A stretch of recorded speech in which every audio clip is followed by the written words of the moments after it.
That's just how I interpret it anyway.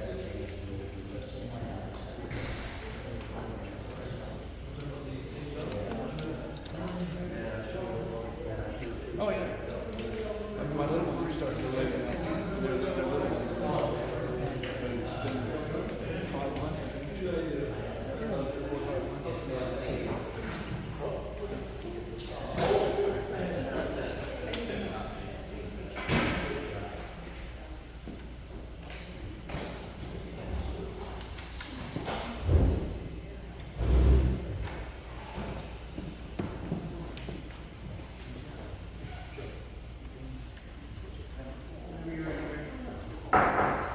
Okay, it's 5:30, so we're going to call the meeting to order. And starting with hopefully the new tradition, we're going to say a pledge of allegiance. Flag is behind us.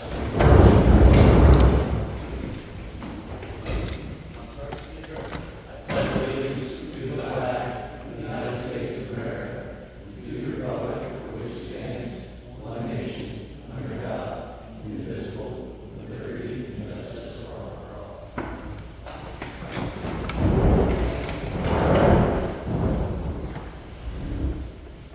Okay, so we have proof of publication.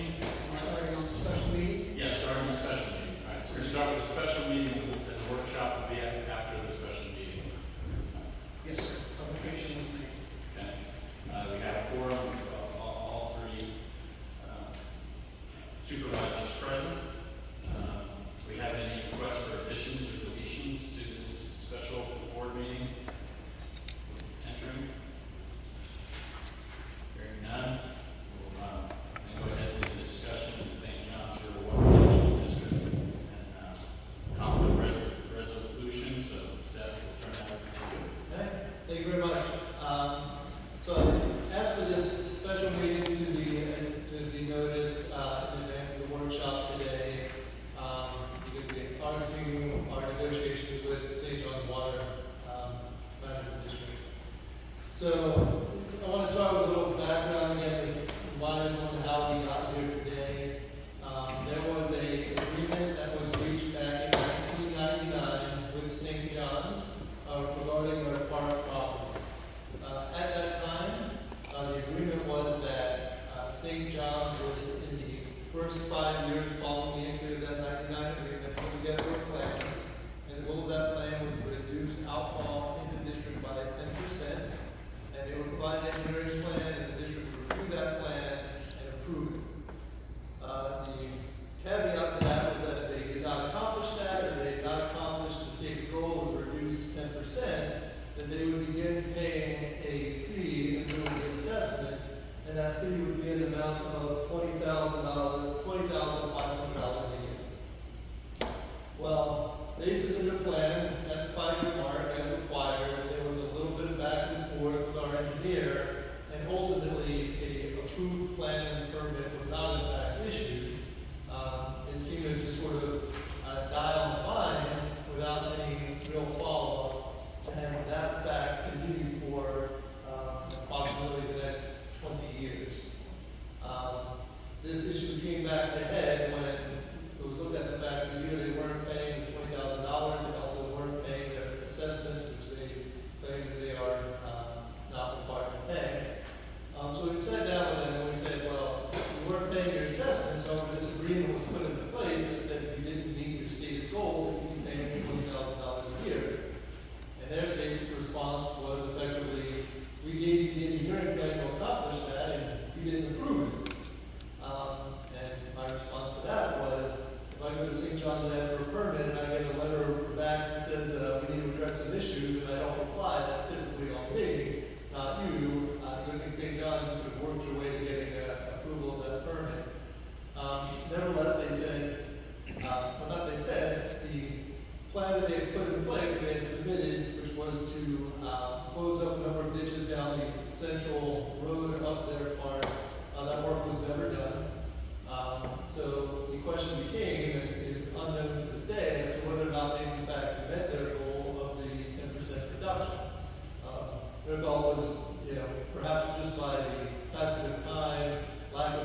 But again, we don't have evidence of that either way. Our statement to them was, it's our opinion under this agreement that you not having accomplished your goal or shown that you can, you should be paying us the $20,000 a year.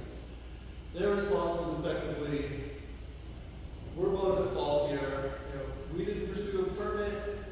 You didn't give us the permit you were required to give us, which you were supposed to.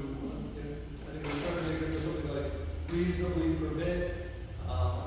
And of course, it's all 20 years ago at this point, so hard to say who exactly was left in whose inbox to get done. So their counter and their offer to the district is to basically split the baby on the fee they were supposed to. The baby basically say, you know, we'll take what is effectively 50% liability, you take 50% liability. They're offering to pay us $10,300, slightly more than half of that agreed payment this year, while they take the time to, and they've agreed and said they've already done the work to go out there, redo the survey, redo the hydro modeling that's out there, and make the determination as to whether they in fact have met the goal, in which case next year they would not be obligated to continue to pay, or if they haven't met the goal and need to do some work to get there, then we could, you know, be at that point next year where we negotiate whether they got to pay that payment again. So the offer on the table from the district to resolve the litigation they filed regarding the assessment and to resolve the agreement itself, in terms of the agreement itself, is to agree to pay basically 50%, just over 50% of the agreed to fee, so you know, basically splitting the liability for it not having been satisfied, getting the work done this year to determine if they have in fact determined that they think they'll have that, you know, at least have the analysis done by this time next year. If not, you know, if not done the work that they need to make some adjustments to their system to meet that agreed to goal.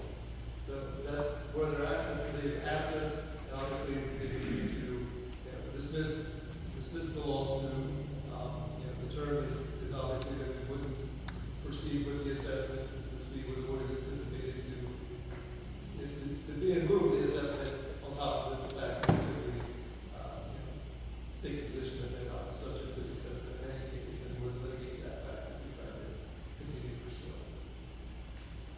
So that's where we're at. I'm looking for obviously discussion, any questions, and ultimately if it's the board's pleasure, a motion to agree to accept the terms of state council. I'm happy to take any questions. I have one simple question. Why don't they agree to paying assessments? What is their logic? Other than clearing some technical details on how the assessment was put in place in any case, they say that, you know, there's been litigation on this issue in the past with water management districts. At the end of the day, their position is that there's no prior agreement to pay this assessment. Historically, they haven't been required to, and they are exempt from it. I'm not sure I entirely agree with that, but I also don't know that I would that. Even though I won that case, you know, that's a $100,000 question to litigate, and B, at the end of the day, you know, their power, the legislation probably outstrips ours and their ability to resolve that statutorily on the road. Why are they exempt? Government agency, yeah. That would be part of the claim. Ultimately, I think their claim will be that, you know, they're not getting a benefit from the district. If their outfalls exist there, they're going to claim historical flow as opposed to approved outfall. Thank you. Thank you, Greg. Welcome, everybody. Sorry that we didn't say hi when we started. So they admitted 50% fault. So why not hold them to the 4-year statute and meet them halfway for 50% what they would owe you for the 4 years previously that they weren't charged. So $10,300 for 4 years, meet them halfway. That's the maximum you can go back pretty much on a municipality anyways, 4 years, I believe. So Yeah. make it even 50 grand to start, and at least it's Something something. that part of my statement there was that, well, you guys should have been paying 20 grand for the last 20 years. You know, you've got a $400,000 fly. You know,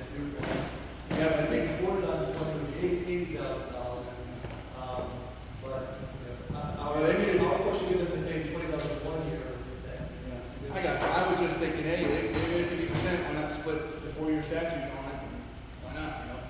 That's just me, I'm just accounting, but 10,000 better than nothing, I guess. But something to really think about. I mean, it'll cost you more in litigation, that's for sure. Yes.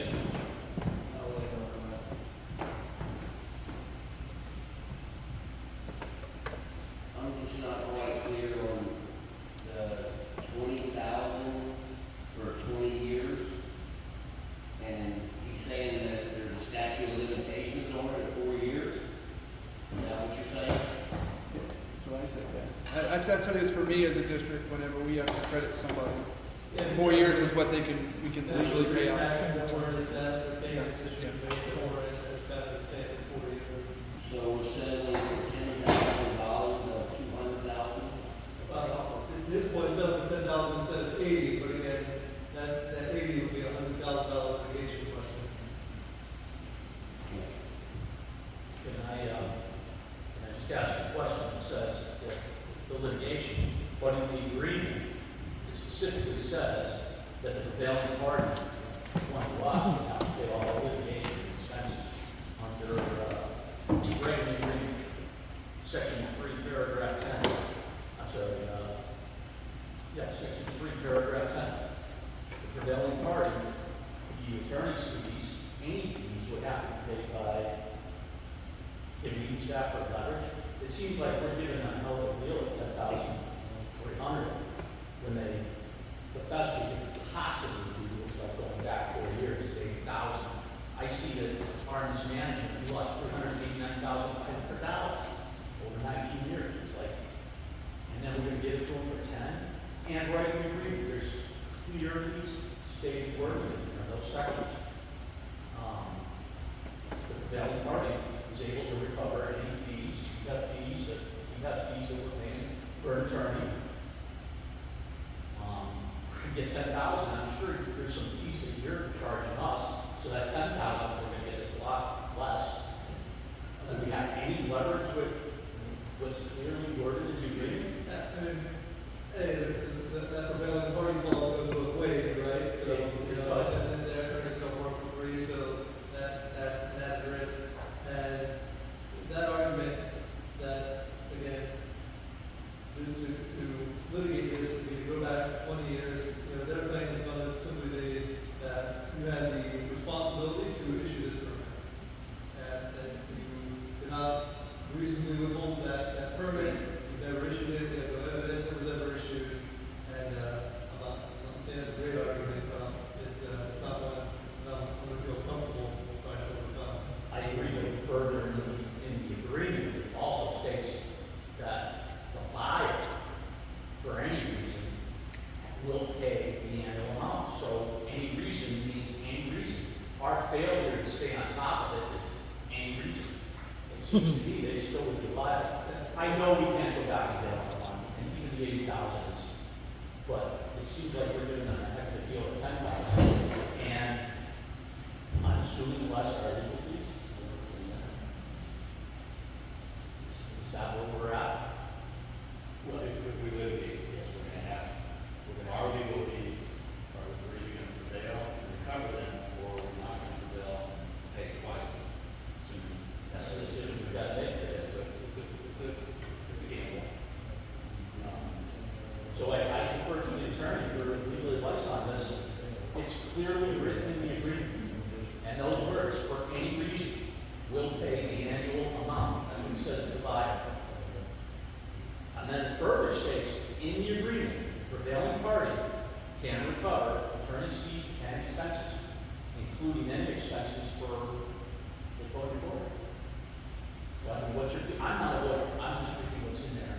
No, I understand, and I'm not saying that I don't think there are strong legal arguments. There definitely are. I'm telling you that looking at this agreement in its totality, I'm not looking at litigation is going to be cost, expense, and risk that I think probably outstrips the value. Now, we've got a court reporter here, so it's advice that we can out here in the open. And so we could have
Or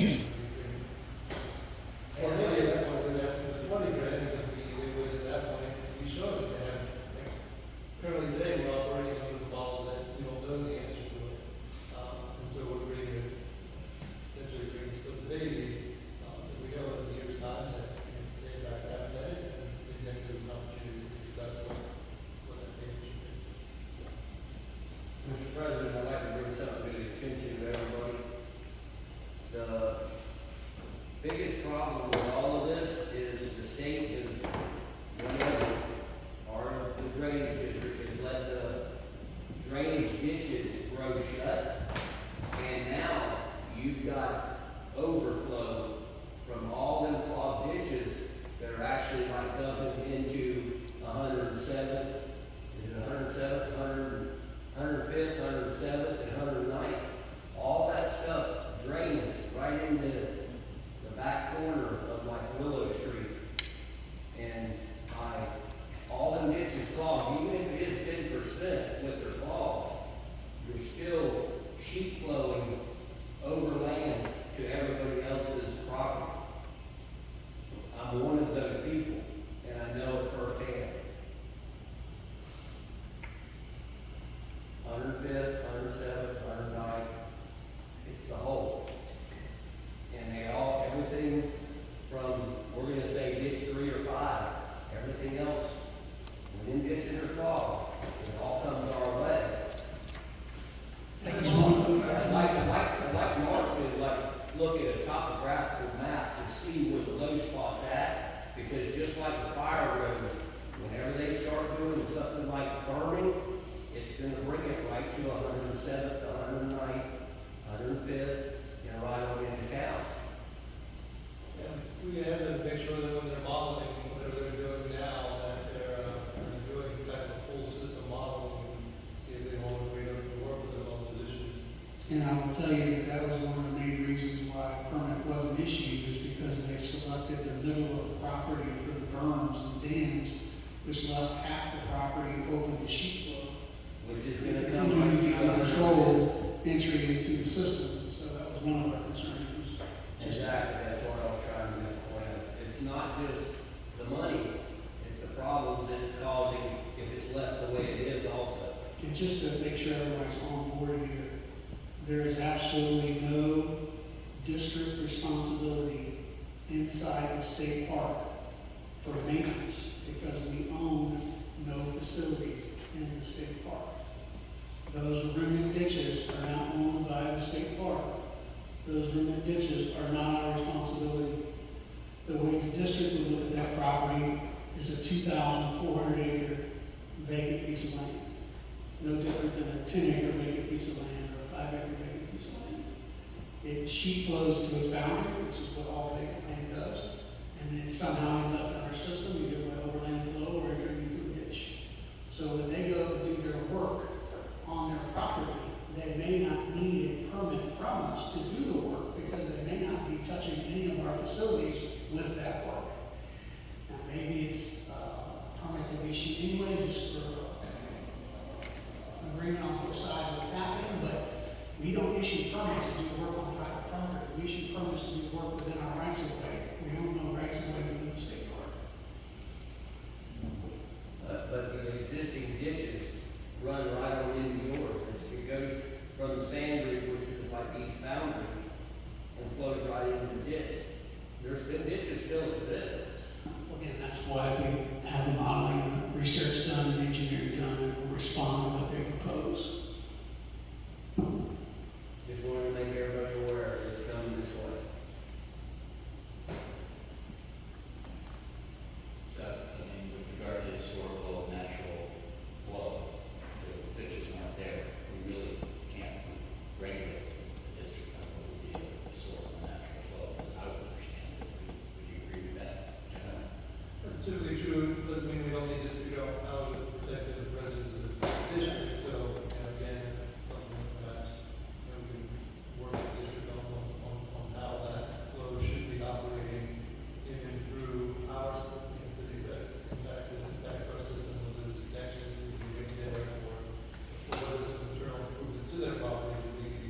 How's the relationship with FWCD and St. John River Water Management District? You got a good relationship? I mean, is it cordial?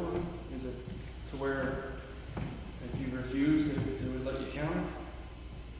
Or is this an ultimatum? This is all they're offering? The reason we're addressing this at this meeting, which was not planned, this was planned as a workshop, we had to turn it into a special meeting for this, because we're under this resolution provision between two government bodies have a time period, and we're coming up on the deadline, and it would not grant an extension of workshop. With that deadline and our budget deadline, so that's part of the reason we're trying to chart path forward today, so that we don't continue to incur legal costs and time that's not most effective. What is our deadline? So, What is our deadline? We have to adopt the budget on September 9th. yeah. Our budget be adopted without that as a council 19 years. That's currently the way it's proposed, without any assessment from the state park. So it's not, we're not forcing the time sheet.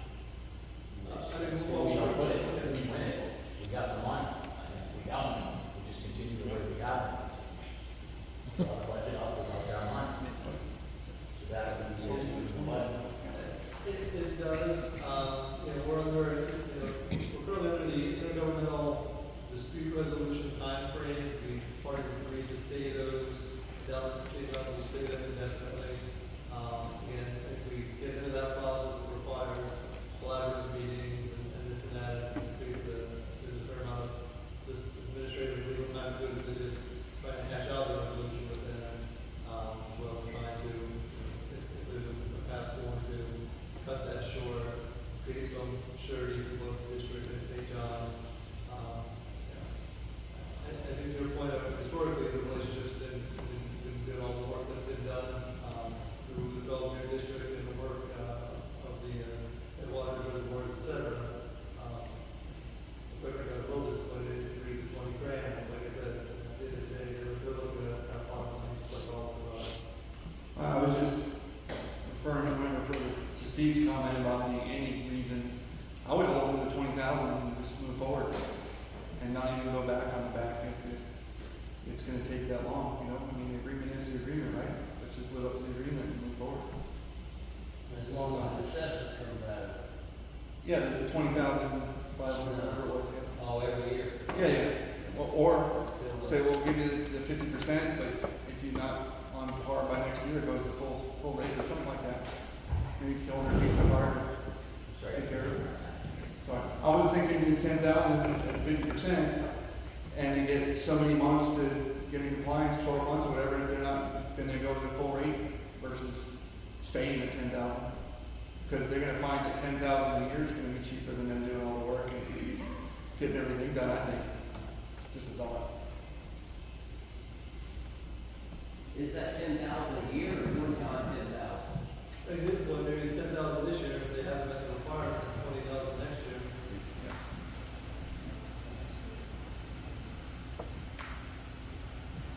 $10,000 seems it's like a pass. That isn't even a charge. 20 years.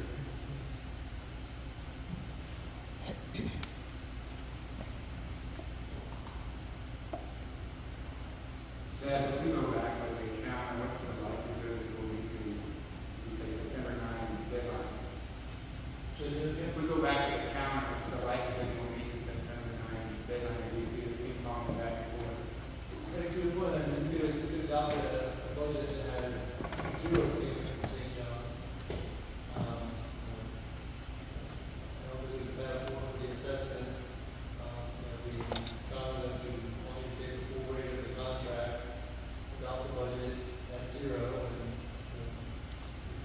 we decided to work the process. Again, I think, and again, this is just to speak from experience, the amount of time insurance gets 20 grand, you may spend 20 grand on legal fees to get there, which is, the unfortunate reality of it. So I'm not here to make a recommendation, but I'm here to tell you that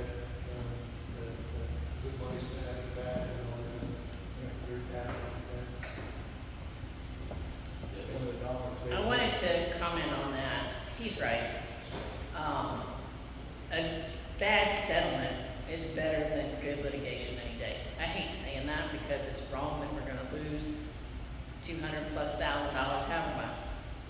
But to put it to bed, and John, I get it, it's a pass. But it's not been addressed for the last 20 years. It's not gonna kill us, and it's not gonna make or break the bank to make this go to bed. And we are gonna pay attorney's fees a lot more than 10 grand if we take this to litigation. Yes, we'll probably get them back, but it's gonna be down the line. How about we put this to bed, but we have a clear understanding of what they're going to be paying from here on out. I understand that they have to, make this happen, make that happen in order to make the berm. He's correct about the sheeting, and that's a lot of what happened in that big flood of November 2023. It was pouring off of the preserve as though it was a river. That's got to stop in order for you to be able to contain that water. Whether or not they go out there and dig a reservoir, make it a fishing lake, something for people to come and fish on because it's a park, something along those lines so that it stops coming to us. Whatever they decide to do, that's up to them. But there has to be something in writing with this settlement that says you will do this and you will protect our residents and our water district at the time of their payment, in my opinion. I think, listening and a motion should be made that we would accept the $10,300 for this year, and going forward, we want, according to the agreement, the $20,500 per year, so they come up with a plan that's mutually agreeable with Fellsmere Water Control District to fix the problems up there, do what they're supposed to do. Is that? Whatever the agreement is that the main milestone will be put in there, so I think, they'll accomplish that, if not, this year, I think that's reasonable, that goal by next year, we'll be paying $20,000. The public confidence that they have, and it's beyond that, the idea of, if you're sort of talking about, there's a larger systemic issue here that is working with St. John. I think settling this, getting past the assessment question, and sitting down and helping advise on it, improve their system and move out, but I don't think it's something we would resist. So do you feel, Seth, that the compliance is delivering a engineering plan that we can accept or implementing the plan? Well, step one is, if they can demonstrate that they've met the milestone requirement of the original agreement, then they will have to, legal engineering plan, and move on to the next step, how we can improve the system. If there is something to do, they've got to meet the requirement that it's engineered, built, constructed, show that it's met the milestone. And if they haven't, they need to do that, they can't accomplish it by next year, which big government agencies, so it's not about the money, they won't get there by then. They're trying to move quickly on this to the extent that they told us. But my opinion is that that requirement is good, they've got to make that payment until that reduction has been met. So it's not a plan, I would agree. Mark, I had a question for you. You're saying that, you don't give permits for private property. Isn't every outfall pipe from private property to the drainage district? What is the difference in then putting the culvert pipe in? Because that water's coming off of there through your ditches, no matter what you do. So what I indicated was that we issue permits for works on our private way. So on that example you gave, that outfall pipe is in my right of way, that's why you get a permit. If they're not putting any structure in a Fellsmere water control district right of way, I'm not sure I have authority to issue a permit, because they're not doing work in my right of way. Now, I might be able to treat it more as a development project, because they're having to meet certain threshold criteria. The permit board is more of a review of the plan to make sure it meets the criteria, not so much the implementation of the plan, because that's likely going to be on their property. But if there is a structure that enters our right of way, then yes, that would be a permanent structure. The only way it could be is on the property line, and that would be entered into the drainage. Without putting in front of that, it's stuck. There's no Or reason. just ask, like, different to me, it's coming off of there into your ditch. They're putting a culvert pipe in, even if they're 100 yards off the property line, it's still draining into the ditch.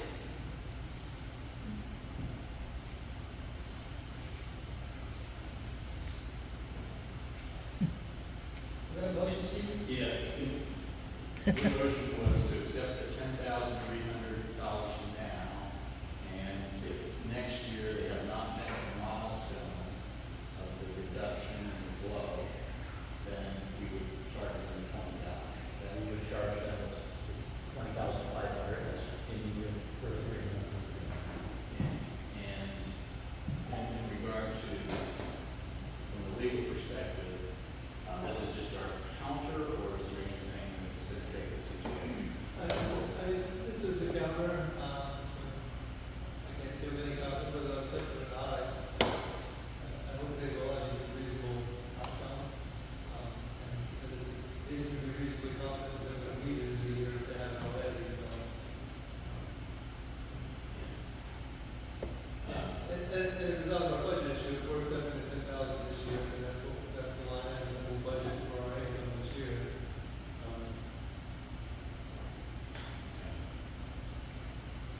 I will second that motion. Any further discussion on that? Okay. So all in favor of the motion, indicate by saying aye. Aye. Any opposed? The motion passes.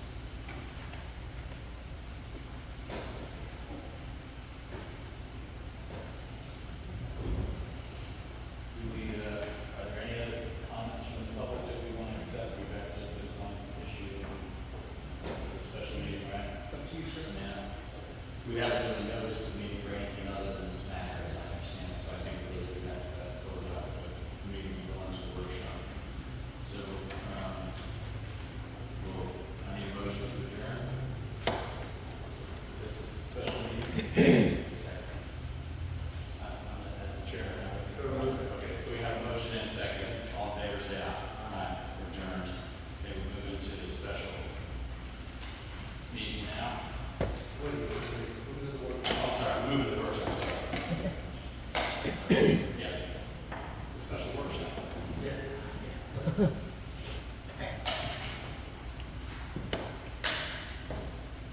You start, Greg? Yeah, you go ahead. You can share this, really, board meeting. Okay. For those who haven't picked up a handout on the front table here, and I'm just going to cruise through this. My goal is to get feedback from our board on certain issues, so my job is to keep them focused and try to get that feedback. And we'll certainly have an interactive workshop with our public here. We're not using comment cards, so just make yourself known if you have something you want to comment on, we'll go from there. I'm going to jump right into the first item, which is the SME lease versus ownership. Now, these numbers, can always be different depending on the assumptions you make. So I want to just make it clear what the assumptions were on this analysis. We're not including, we have a 3% annual inflation, we are not including maintenance on either lease or ownership, because it's going to be the same either way. You have a lease term, which we're using a 3-year lease term for our payment analysis. And there is no cancellation allowed in the current lease, and there's no transfer allowed either. As far as the actual numbers go, we're paying $95,000 in the 3rd year of our lease. It's technically about $83,000 per year, but that's a 3-year-old contract, so I chose 95 going forward. I mean, it may be 90, maybe 92. I don't think it's going to be higher than 95. And as I mentioned, 3-year lease terms, every 3 years you lease a new machine, and obviously you'll pay a higher rate in the next 3-year cycle than you would in the prior 3-year cycle. Again, using the 3% inflation comes up with the different numbers for each 3-year cycle. Over a 10-year cycle, which is just, again, you could use a 20-year, you could use a 5-year, it really depends upon how long you want to own a piece of equipment before you think you want to sell it to get good value on the resale. I use 10 years. So 10 years worth of lease payments is about $1 million. To own a machine outright, you're gonna pay about $400,000 currently to buy a new machine. However, the machine we have now has a buyout clause at the end of its lease period of about 180. So technically, you could have a 3-year-old machine for 180,000 here in another year. But just using the 400,000 as buy new, you need to save about 60,000 a year over a 10-year period to have enough money to buy a new machine. So you're not buying on credit. Again, buying on credit kind of destroys the numbers because now you're paying interest. Well, the benefit of ownership versus lease is you're kind of saving the interest charge and the additional profit charge on the interest. And so 10 years of 60,000 gets you to, your $540,000 to $600,000 you can buy a new machine. Again, after 10 years of 3% inflation, the 400,000 machine is now about a $550,000 machine. What kind of machine? Well, the machine can vary. Right now, we use a cat. But what's it do? Does it clean the ditches? Does it mow the sides? Yeah, this right now is for primarily mechanical cleaning. We're going to talk later about other things that it can do. Yes, it did. And you can see that the tenure is about half the price of leasing. So even if the numbers are a lot higher on lease, they're not that high. So I just have a hard time seeing a lease of a machine being more cost effective than ownership. If you're using the machine full time. And I believe we do have full-time need of our machine at least for the next 3 to 5 years. Hard to say beyond that, but we have a lot of right-of-way that needs mulched, forestry mulched, a lot of rain limbs. Some will be taken care of in the next year or two, but there'll still be more to come after that. So over the next cycle, whatever that cycle is, 5 to 10 years, I think ownership is probably better. After that, it might change, depending on how much we need a machine of that size, how much we use it. Yes, sir. You plan on paying $400,000 outright for a If we machine? were to buy a machine, we buy the machine in cash, yes. Okay. Well, how many hours are on the existing machine? Sorry, do you know? 1,500. 1,500 total, so isn't it worth buying that one? I mean, how long do these machines last? I mean, how do you think you get out of one? That's a matter of opinion. Again, it depends on how much value you want in the machine when you sell it back on the market. The longer you keep it, the less you get. So Because 180,000 over 3 years. I would say 15,000 hours is not bad. You can work with it. To me, it sounds like a lot. Yeah, Some people that's say something 15,000, great. okay. That might be a good start as far as that goes. If you're gonna purchase one, my personal suggestion would be to finance it. I know you said you're paying an interest rate, but you're paying, if you can find out what that finance payment would be, and if you have that brand new machine for 3 years, at the end of 3 years or a 5-year, what's your 5-year plan to replace that piece of machine? It's got a value on it. You could do a trade-in, and then you just keep trading in, so you're not spending that money That's correct. on that. That's basically the plan. And you have, you put a down payment on it, and you have $300,000 to do something else with versus dumping it on a machine. But once you put it in the machine, it's in the machine, you can't get that back. Yes, and again, that's Yeah. always an option. I'm just throwing that out. That's always an option. It does obviously change the cost effectiveness of it. It brings it a lot closer to the lease value, especially if you're doing 3 to 5 years, which is at least 3 to 5 years at that point. But yeah, there are tweaks, there are options to this. It's not one or, it's not this column or that column. You're correct. There could be a finance ownership option that kind of falls between these two. That's correct. I'm just trying to get to whether or not ownership or lease is the answer. Right, well, that's part of it. And once we come up with ownership, we decide the best way to go. Mark, I just not have heard you, but, was the 60,000 a year after the machine purchase for upkeep or operation or what? That would be for repair and replacement. At the end of 10 years, you gotta buy a new machine, you gotta have money to buy a new machine.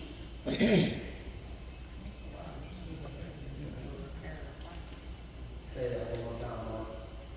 If you decide to be an owner, pick a number. Every 10 years, you have to buy a machine. You have to have cash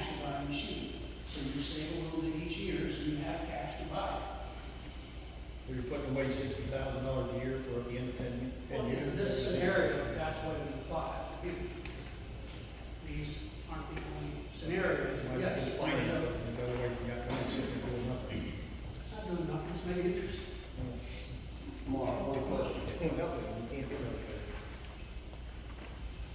Did we do that with the lease price also? Because we're putting 95,000 a year for the lease, but then we're gonna save 60,000 a year to replace another one.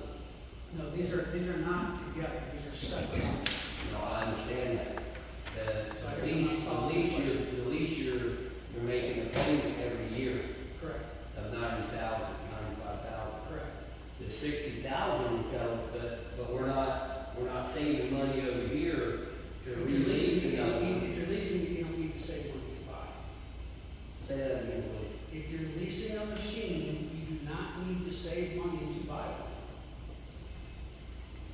The $95,000 comes from somewhere and it comes from the same place the 60,000 comes I from. guess I'm not quite following your question. Apologize. Very conclusive. Want to take a stab at it? Yeah, you think You got two different companies. I think, and Mark, correct me if I'm wrong, we didn't net on this. Can you just the mic, please? I'm sorry. Thank you. You leave it on. Can you hear me now? Oh, yeah. The lease, the 95,000, that's what it's costing to lease a machine. Every year. Every year it's 95,000 to lease a machine. That cost goes away if you purchase a machine. $400,000 to purchase a machine. However, there's a cost associated that somewhere down the line, you're going to need to purchase another machine to replace the one you own. So the 60,000 that Mark came up with is, we're putting 60,000 away so that when we have to purchase another machine, we have the money to just go ahead and do it. We don't have to finance it or do anything, but the money is there because we saved it along the way with the $60,000 payment. That's a little simple, simplistic, but Mark, you have these ballpark values in the box. I'm just going by the salvage value that's in the lease document right now, the salvage value of the lease document. I mean, you know, it's had 3 years, I do not have a 10-year salvage value. Mark, can you put a little closer to the mic? Sorry. I do not have a 10-year salvage value. But it was 189 after 3 years. 29 for 3 years on a 380,000 purchase.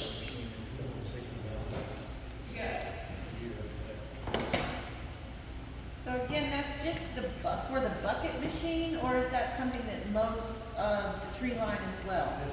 It's just the bucket. Just the bucket. What's the digital? No, the machine can do everything. It can mow, it can grind, it can dig. The later slides, you will see us talk about that. Okay, The current machine can't do that, but this new one. okay. So that's just that was the question. The 189, is that what the seller gave you for it, the owner, or is that the market price? That's what I have to give the seller to come on over the machine. That's what you're giving the person who gave you. Correct. What's the market price? Again, I have to check the market values. Because at the end of the day, the market value is only going to make these numbers more suitable for ownership. It's not going to work the other way. So to me, that's a good value number to have. It's only making the argument stronger for ownership. What is maintenance per year? Because we don't have maintenance on it, the maintenance isn't covered on a lease. It says it here, the maintenance isn't covered, so we don't have a. Maintenance is- Maintenance is not Machine. included. Maintenance is not included in these numbers because if you lease or own, you're still paying for the maintenance of the machine. So it's the same dollar amount either way, so it's a wash when you put it in the analysis. What is the dollar amount for maintenance? It varies by year. Our budget has about, I think, $7,500 for maintenance. A new machine doesn't have a lot of maintenance. You do a tune-up every 500 miles, and something breaks, you fix it. Unfortunately, we had a lot of electronic stuff on this one break, but it's kind of settled down a little bit recently. I haven't had any issues recently. A lot of that under warranty, but I have to check. Rat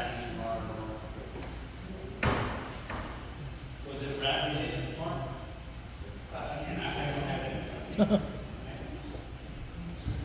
surprise me. So- I need some of my mower. That's really where I'm at. I'm going to pause here because I'm moving on to a different issue after this one. So really it's at this point in time where, and again, if you're not ready to make an answer today, that's fine. But we have at least until January of 2027, so we can always come back and revisit it. Numbers aren't going to change. They may get refined. In my opinion, you only need to refine more in favor of ownership. I would tend to agree that ownership is the way to go. Most of us own our cars, but on lease. I also don't think that we have to make a decision immediately because we do have time. However, I understand you have to put a budget together, but we should just build the budget the way it is with the lease, which is more expensive. It's already in there. Well, yeah, I mean, we're stuck with lease anyway.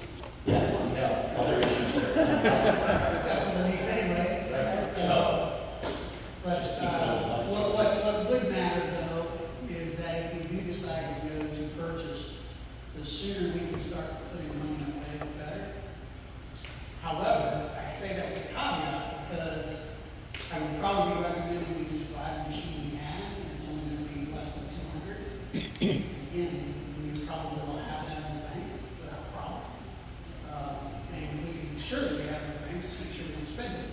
So I don't know if we need to start the 60,000 a year until 2027, but the sooner we start, the lower that number is, because it gives us a longer time to keep under 3 years into this machine too from January 27. So technically, 7 years later, we're selling it in 7 years, we'll have to come up with $500,000. Is that purchase of the equipment, is that guaranteed price in 2027? I use a 3% inflation factor to figure that out. There's nothing guaranteed at this time, except the purchase price of the lease vehicle. That is guaranteed. It's in our contract that at the end of 3 years, we pay X amount of dollars and it becomes ours. Or we give them the keys and they have it back.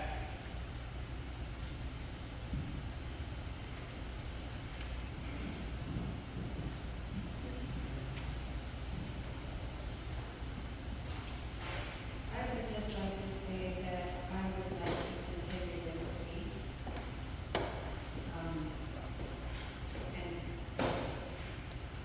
have whatever you do what you would like, but I would think that if you bought a machine, I'd buy the existing one. And we should see how the ditch clearing goes.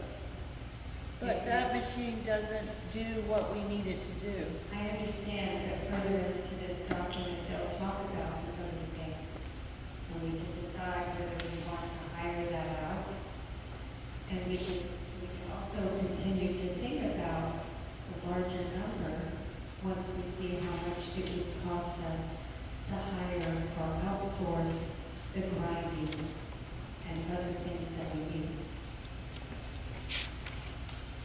Would you like to just move on? I think we should have the whole picture. Let's move on to in-house operator versus contract. And this one begins to talk about multiple functions of the current operator. The current operator does just digging. And currently we contract out tree care and mowing. For the purchase of 2 different heads, a bush hog head and a grinding head, I'll just say 50,000. The operator, with the same machine we have today, with different heads on the end, can do mowing and can do tree grinding. So when I'm comparing the cost of in-house operator versus contractor, under the contracting services, I want to make sure I put everything. The mechanical lease cost, or I should say mechanical cleaning cost, the sub-level mowing cost, and the sub-level tree care. Those would all be things that an in-house operator could do if they had the right equipment. Now, the assumptions for these are that the contract is $250 an hour for a machine like ours, and that they'll be working 20 hours a week. Why 20 hours a week? That doesn't seem like enough. Well, it's not enough, in my 25 years. But you can already see the numbers, $4 million compared to $2 million in-house. If I were to go to 40 hours a week, the contract cost would be $8 million. And so what you're really comparing is half-time contract versus full-time in-house. Doesn't really seem to be a fair apples to apples play. Josh, go ahead. Oh, did you get quotes for that number or? Yeah. Which number? The $250 an hour per Oh, hour? yeah. I got 5 or 6 quotes for that. Have you got any quotes for linear foot? Linear footage. Yeah. The linear foot, Yeah. Yes. Yeah. I have not gotten a quote. Well, actually, I do have a quote for linear foot. It's such just one quote. I prefer to get more quotes than just one for that. But I do have one quote. Because you'll find that they'll move faster. Here's how Sebastian does it. I do know this for a fact because I know the company that was contracted in order to do Sebastian's. They paid per linear foot. What happened was they had their tax base and they had $4 million or however much it was that was designated for that. Well, this company knew that they were getting paid per linear foot and they were out there 12, 14 hours a day because they wanted that money. And they, in 6 months, cleared up miles that were backed up. And then they started on the 2024. And 2 months ago, they were stopped because they ran out of money because this company was humping it. They wanted their money and they cleaned those ditches. And it's not that much money at all. That $250 an hour, that was not what they were at. Or $250 an hour. That is not. There are several companies that were bidding on this process in this area. They're all local companies. And if you put that out for bid per linear foot, I think you'd find that you'd be able to get a much better deal than what you're talking about. Because there are probably 6 to 8 companies that I could give you the names of right now that would bid on that project and would love to start tomorrow. That's hauling it away. That's hauling it away too. Yeah. I wanted to say something about the machine. Our rule is your linear foot, is the one you got. I didn't have it in my mind. It was about $19,000. It was for 97th Street from Willow to the State Park. Mark, you stated that the current machine will do mulch grinding, like with a different head and a mower. But you are aware that that machine can't reach the other side for the trees and stuff, right? It doesn't have to reach all the way over. It just has to reach the over in the walls. So we will let all grow over to the one side. I don't understand. That machine doesn't have a long enough boom to service the second half or the deep side of the ditches, which from community or whatever to Babcock, you're fine, but whenever you get from Babcock to Park Island, you never, you can't even reach them now. You can't reach the bottom of the bucket. How can you reach the other side? And I'm not trying to give you a hard time. That machine is not big enough to service the mulch grinding portion of that.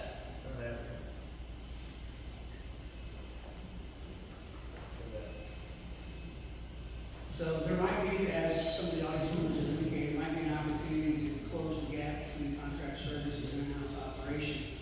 But right now, we're sitting on twice as expensive. And that's just on half-time for contract. So if I get somebody at $125 an hour on a per linear foot bid basis, that would be great. I don't see it coming in that good. I don't think about $25 an hour machine that big these days. Can we do If you've some got the type right of, machine. You got to put out the bid either way. put out the bid that way You create and then the scope. see which is the best way to go? And you're not able to walk the machine 2 miles back when they're not working. It just doesn't make sense to make a decision tonight when you don't have the numbers or the actual bids. Put out the bids both ways, see which way it comes in and what's best. Make sure that it's a competent company that's bidding and go from there on which way you want to go. Tonight's premature, in my opinion. I tend to agree that any bids we get should be, what happens is that they, by foot, They can get the we're gonna come out on top. Yeah. We're definitely, because now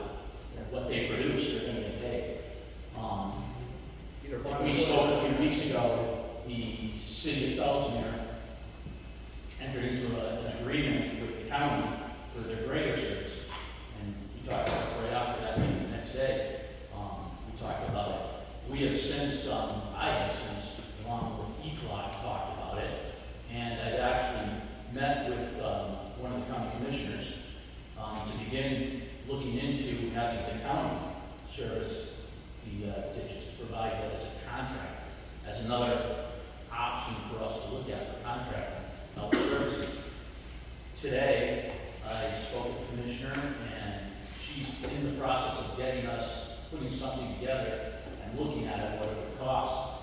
I think these contractors, we can't just give them, I've said it before in a meeting when I wasn't up here, but you just can't tell them, they got $30,000, how far can you go? You can't do that. Amen. They're gonna go a lot less than what you want done. We have to tell them and dictate, this is the price that we're offering you, and it should be built in with incentive to get more done, as Sebastian does. I've looked at other water districts too. They're doing the same thing with their contractors. It's by foot, how far can they go? By foot, how far can they go? The other nice thing about that is they have to meet a certain goal, and someone checks off and says, yeah, okay, you did 100 feet, but that's unacceptable. It just doesn't meet what we need. And it's easy. You talk about, we're going to hit something in here about giving people, demand notices when we do it. Well, when we have a contractor, he's going to know it's got to be clean to the bottom. It can't be in the trees. It can't be this in 100 feet. Yeah. And we have that written out, and we're able to manage the contractor. Someone actually will go out and say, this is what's got to be done. We need to know exactly the prices. I'm working with the county they're actively looking into it like they did for the city of Fellsmere, how much it would cost to do the ditches. I was told in a meeting 10 days ago that they already did look at doing ditches themselves years ago. And they said it would take like a backhoe. I think she meant the backhoe, the excavator. And a couple dump trucks. And I was glad to hear that they said dump trucks, because it means they'd be hauling some of that stuff away, which isn't getting done now. So even just the level of service that a contractor can provide compared to a one-person in-house operation, which I don't know how one person does it by himself. We've spoken about this multiple times. Supervisor's position, I am told that Rodney used to go out and actually do work and come in and do things. You need two people out there. We talk about getting equipment, but we need to look more at contractors that are doing area, Sebastian, different things here, and that per foot and rewarding them for doing more per dollar is kind of the way to go. Design whatever we decide to do. That also includes our own operator. It's kind of sad when you have somebody in-house and he still gets the same pay if he only does 5 feet. Yeah. Compared to 100 feet. That's one of the problems that the citizens argue about. We have a way to possibly fix it with contract. We talk about the different costs. I see a difference. There's a big money difference. But maybe there's also a big quality of work difference. Yeah. The equipment that they can bring, the equipment that they can bear. I'm only looking into one thing with the county. Mark, I've asked you, I again asked you today if you spoke to the county, you hadn't. Because I'm talking with the county.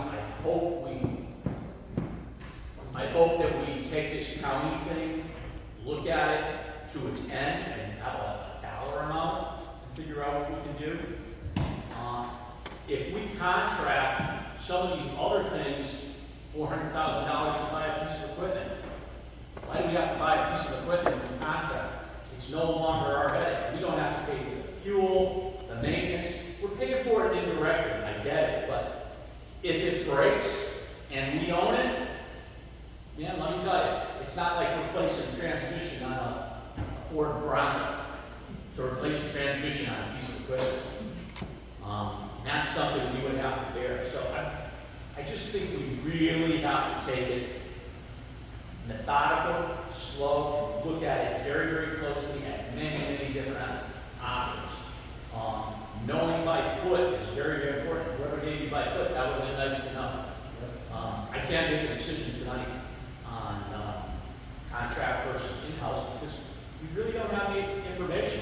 If you could show me where solid numbers, not $250,000, $250 an hour. It doesn't sound like paying somebody by hour is the way to go, because they're going to work slower. It sounds like paying them the linear foot of ditch clean to a certain level is the way to go. Which I mean, is the that's way just other municipalities do it that way for that very reason. Yeah, correct, that's how we do it. And That's how I'll do it. You could probably find a contract you can piggyback and avoid the whole, put out the bid, too, that you might find a decent deal with the piggyback contract. And one of the things here, Mark, is there might be help from the community. You could maybe make a subcommittee to do something together to help you get this done and grab these things together. There's people who have knowledge that know different things. I don't. I would love to be on a subcommittee, right here. I work for Miranda Homes.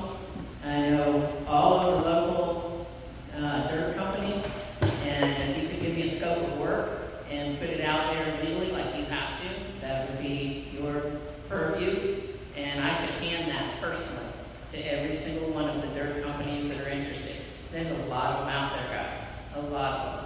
And they are hungry, and they are willing to bid against each other, and you'd be amazed at the price that you can get. I mean, it came down to 2 for Sebastian last year that were within a quarter, 25 cents of each other, and they were cutting until they got to the bone and won out. And again, they did a year and a half's work in 8 months. They had to stop them because they ran out of funds to pay them. And that is the way that most municipalities go. If you want to set up a subcommittee, I would love to be in on that. I would absolutely help in any way I could with that. Jared, okay, we move on? I think we've got fairly clear direction that, this is also. Yes, we have one more contract. What about after hours, if you've got a washout or something, is the contractor going to take care of that? No. Well, that's my question, if you have an emergency, who's going to take care of that? Not the contractor. That's something that could be worked into the scope of work, however. That doesn't mean that that's, I just know what other municipalities do, and they usually have 1 or 2 people that's on their payroll for that very reason. However, the big work is subcontracted out. So if you wanted to do some kind of scope of work where they were on the call for an emergency situation, then that's how you draft it. I just didn't want that to get left out. My thoughts. Yeah, there was a washout that I called in on, and there was a washout on May 7th that I called in. The county was out with the town power. Now, I know it's different for different areas in our community, but, it depends on the coverage and what the parameter of the gamble of the washout is. So maybe that's an option to consider. I agree with you, we put it in the contract and get what we want.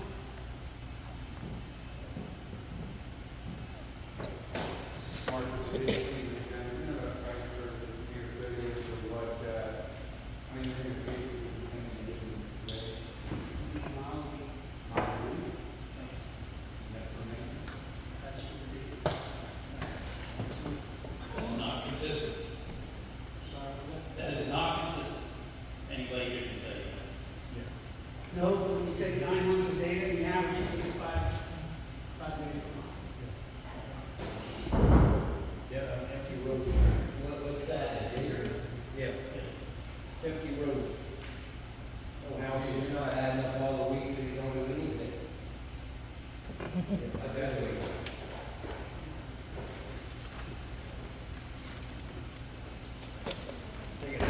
So anyway, Chair, I was just saying, it sounds like, there could be some sharpened pencils, some additional options on this one, just like the last one.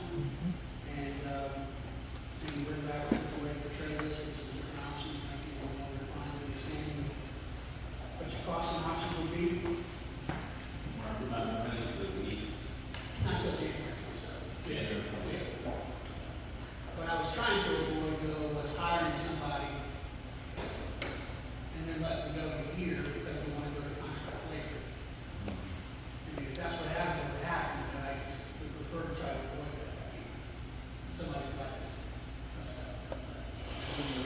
sit idle for a year. Now, we could go to a contract operator, have a meeting with the firm, tomorrow, who provides, like temporary legal enforcement for heavy equipment operators, type of thing. For that. So, we could go with something like that for the last year, so we don't have to hire an employee, and then make a decision during that year, if it's contract, no one's getting hurt at that point, no one's losing a job. I like that because you get rid of it. Yeah. Good. Yeah. Well, yeah, it gives us an opportunity to live that last year without having fined ourselves for a particular decision. Not that you can let's let it go. I'll certainly let you know what they have to say at the September meeting. So with that, I'd like to move on to the next one, which is in-house mowing versus tree care versus contract. And again, I think this was probably gonna be similar to the last one, and probably different ways to look at it. This particular analysis, the in-house costs are very low because you've already absorbed those in-house costs as part of your mechanical. So you've already accommodated the mechanical costs of the machine and all that stuff, so you're really just adding to it the additional cost that we need for this additional service, mowing and tree care. And I'm just assuming you're gonna hire repair and maintenance, because you got more heads you gotta deal with, so more equipment you can take care of, more supplies and services that go with it. And so that's why those numbers are low. And the contract costs are just basically what's in our budget right now. Tree care. And again, these come out just, remarkably different. But again, I think that there are differences between just the black and white contract versus the in-house that we look at. That I'm seeing, formulating in my mind, I'm seeing the bid going out for a complete sub-lateral repair. So I'm not hiring three different companies, one to mow, one to tree grind, one to clean ditch. I'm hiring one company, as you all said a moment ago, to maintain the ditch to a current standard. And maintaining a ditch includes mowing it, grinding any trees that are in my way, and digging it out if it's dug out. Now, I'm separating spraying, because spraying is a unique field with specialized services, so I keep that separate. So with this one here, although under the black and white scenario, just direct contracting and direct in-house, it does show a lot cheaper in-house. But I think these numbers will be adjusted as we adjust the other two that we had before. Any thoughts or comments on mowing versus tree care? Again, my recommendation would be to bring this back, once we tweak these other numbers and see how it impacts these numbers. I like the meter foot. What's against it? On mowing and tree care. Tree care is a little difficult, because in tree care, it's not uniform footage.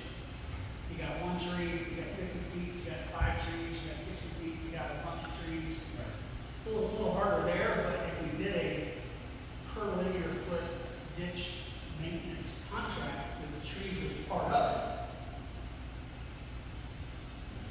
they have to kind of price that as an average over the whole district, I would think.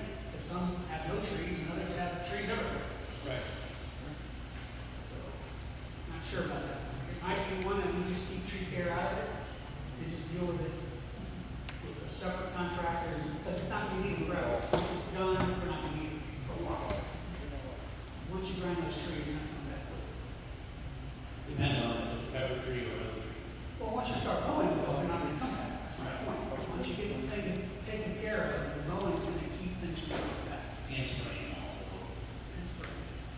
Most of your grinding is going to be on the opposite side from the mower. There's no grinding on the opposite side except for the overhanging limbs. Except for the overhanging limbs. All the palm trees grow down the bottom of the ditch are going to be ground. It's in the bottom of the ditch, it's a different story. That's right. Well, it's not the other side, it's the bottom. It's either the bottom or the other side. The other side is the bottom, the bottom is the other side. Well, we have to come to terms on our terms, because I consider the bottom, the other side, the other side.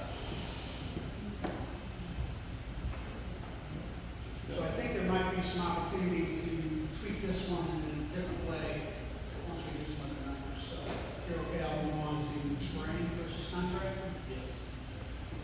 Spraying, as I mentioned a moment ago, is a more unique service. A lot more liability in this with regards to chemicals and treatment and environmental risks. Also a lot more in getting in-house back up and running. We have absolutely no ability in-house to turn up. So these are a lot closer in price, almost to the point where they're going to wash. When you add the liability aspect of taking this on yourself, I would almost recommend in this case that you stay with contract spraying. You know, might be a little higher simply because of the liability protection you have. Mark, could you help me and clarify the first chart? Is the top part, the contract, is the top part of the contract, I'm on page, I don't know what, page 4 at the top. I'm trying to get a reference as to, because it says 10-year cost of in-house mowing on the top part, 1.6 million, and then it says 10-year cost of in-house mowing down below, 113,000. So what's the differentiation? I'm trying to figure what the header is. We went over that a few minutes ago. I didn't get it then Did either. you get it? Okay, we'll try again. If I'm wasting everybody's time, just, you know. No, you're not. Okay. The in-house is just, Can you use the mic, the in-house is just the added cost to do the mowing. So it does not include the machine costs, because the machine cost is already paid for. It doesn't include the general machine overhead, because it's already paid for. It only includes the additional cost of the mowing. So that would be, it doesn't include gas, because our machine is running as much as it can run, so it's not like you're adding more gas to your mowing. You're really just adding more maintenance and fuel and supplies potentially. You're not adding more labor costs, because you've already paid for labor, so you're not adding labor costs. So that's why number 13 is so low, because you've already sunk all your other costs. You're paying it anyway. Okay, I'd like to add two for this, with the assumption of we buy a piece of equipment with multiple functions, which I love the flexibility of that. However, multiple functions, if we have 20% tree, 15% mow, and 65% maintenance, how many hours does it take for this mowing, 120 miles or whatever? we The might vendors have? that we use take 2 weeks. 2 weeks? 2 weeks. To the sheet. They have a machine that follows. So if we have one machine and it's down, we won't have mowing, we won't have tree, we won't have ditch maintenance? That would be correct. Okay. I was just trying to figure the assumptions for doing that many miles of trimming.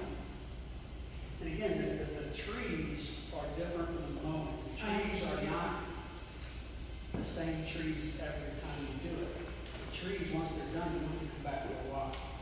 It's the mowing that's regular. So the trees, you can kind of be flexible on, the mowing is more required. That's if the trees are treated treated so that they don't keep coming back with stragglers or suckers coming up. Because then it becomes a constant maintenance. So the assumption that once the tree's down, it's done, I think is a reasonable assumption. What's reasonable in the mower area, because the mower area, those saplings don't have a chance to grow. Yeah, that's the key. 2 or 3 weeks, once or twice a year. Correct. Okay. Thank you for clarifying that. I appreciate people saying they were aware of it also. Now spraying, I can have recent quotes on that. Waiting on a second one, so hopefully spring started in September. I just got the contract today for the tree care. That's going to be out hopefully by the end of the week. It's about 4 weeks, 3 to 4 weeks of budget money for the work. And so that'll be right into mowing in September and then spring in September. Anyway, that's just a sidebar here. Mark,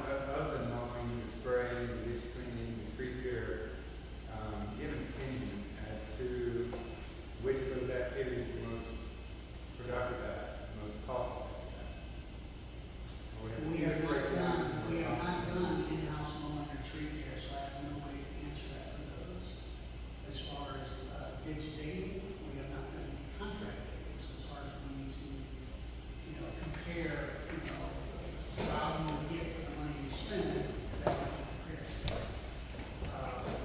I do have the hourly rates that I've gotten from these contractors on those bids, so I can use that as a thing, but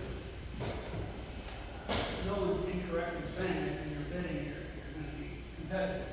And so, I think that we might get a better price if we do a formal bid, and then compare that to the work that, Rob has done over time. Is it 5 days per mile per ton? As in 6 days now, I looked at it a couple months ago, it's probably 6 days per mile. In-house, I looked at it a month or so. But I would say that other than the concerns residents have shared, I think that the efficiency of the house is not bad. But it would not be having some comparisons like that. Well, I think that mowing, this when you can treat your flower, we really need to focus on what, Well, we do that. my expectation is that we do not. Closer to the money mark. Yeah, that's what part of it. Thank you. My expectation is that you do not need to be aggressively cleaning your ditches so that you get through your entire system every year. Although we haven't got through the entire system in the last year, we've got through 75% of the system in the last year. I don't believe you need that level of productivity. Not count just scooping the stuff, silt out. You all spoke one time, what were you disagreeing on? I'm sorry. 75%.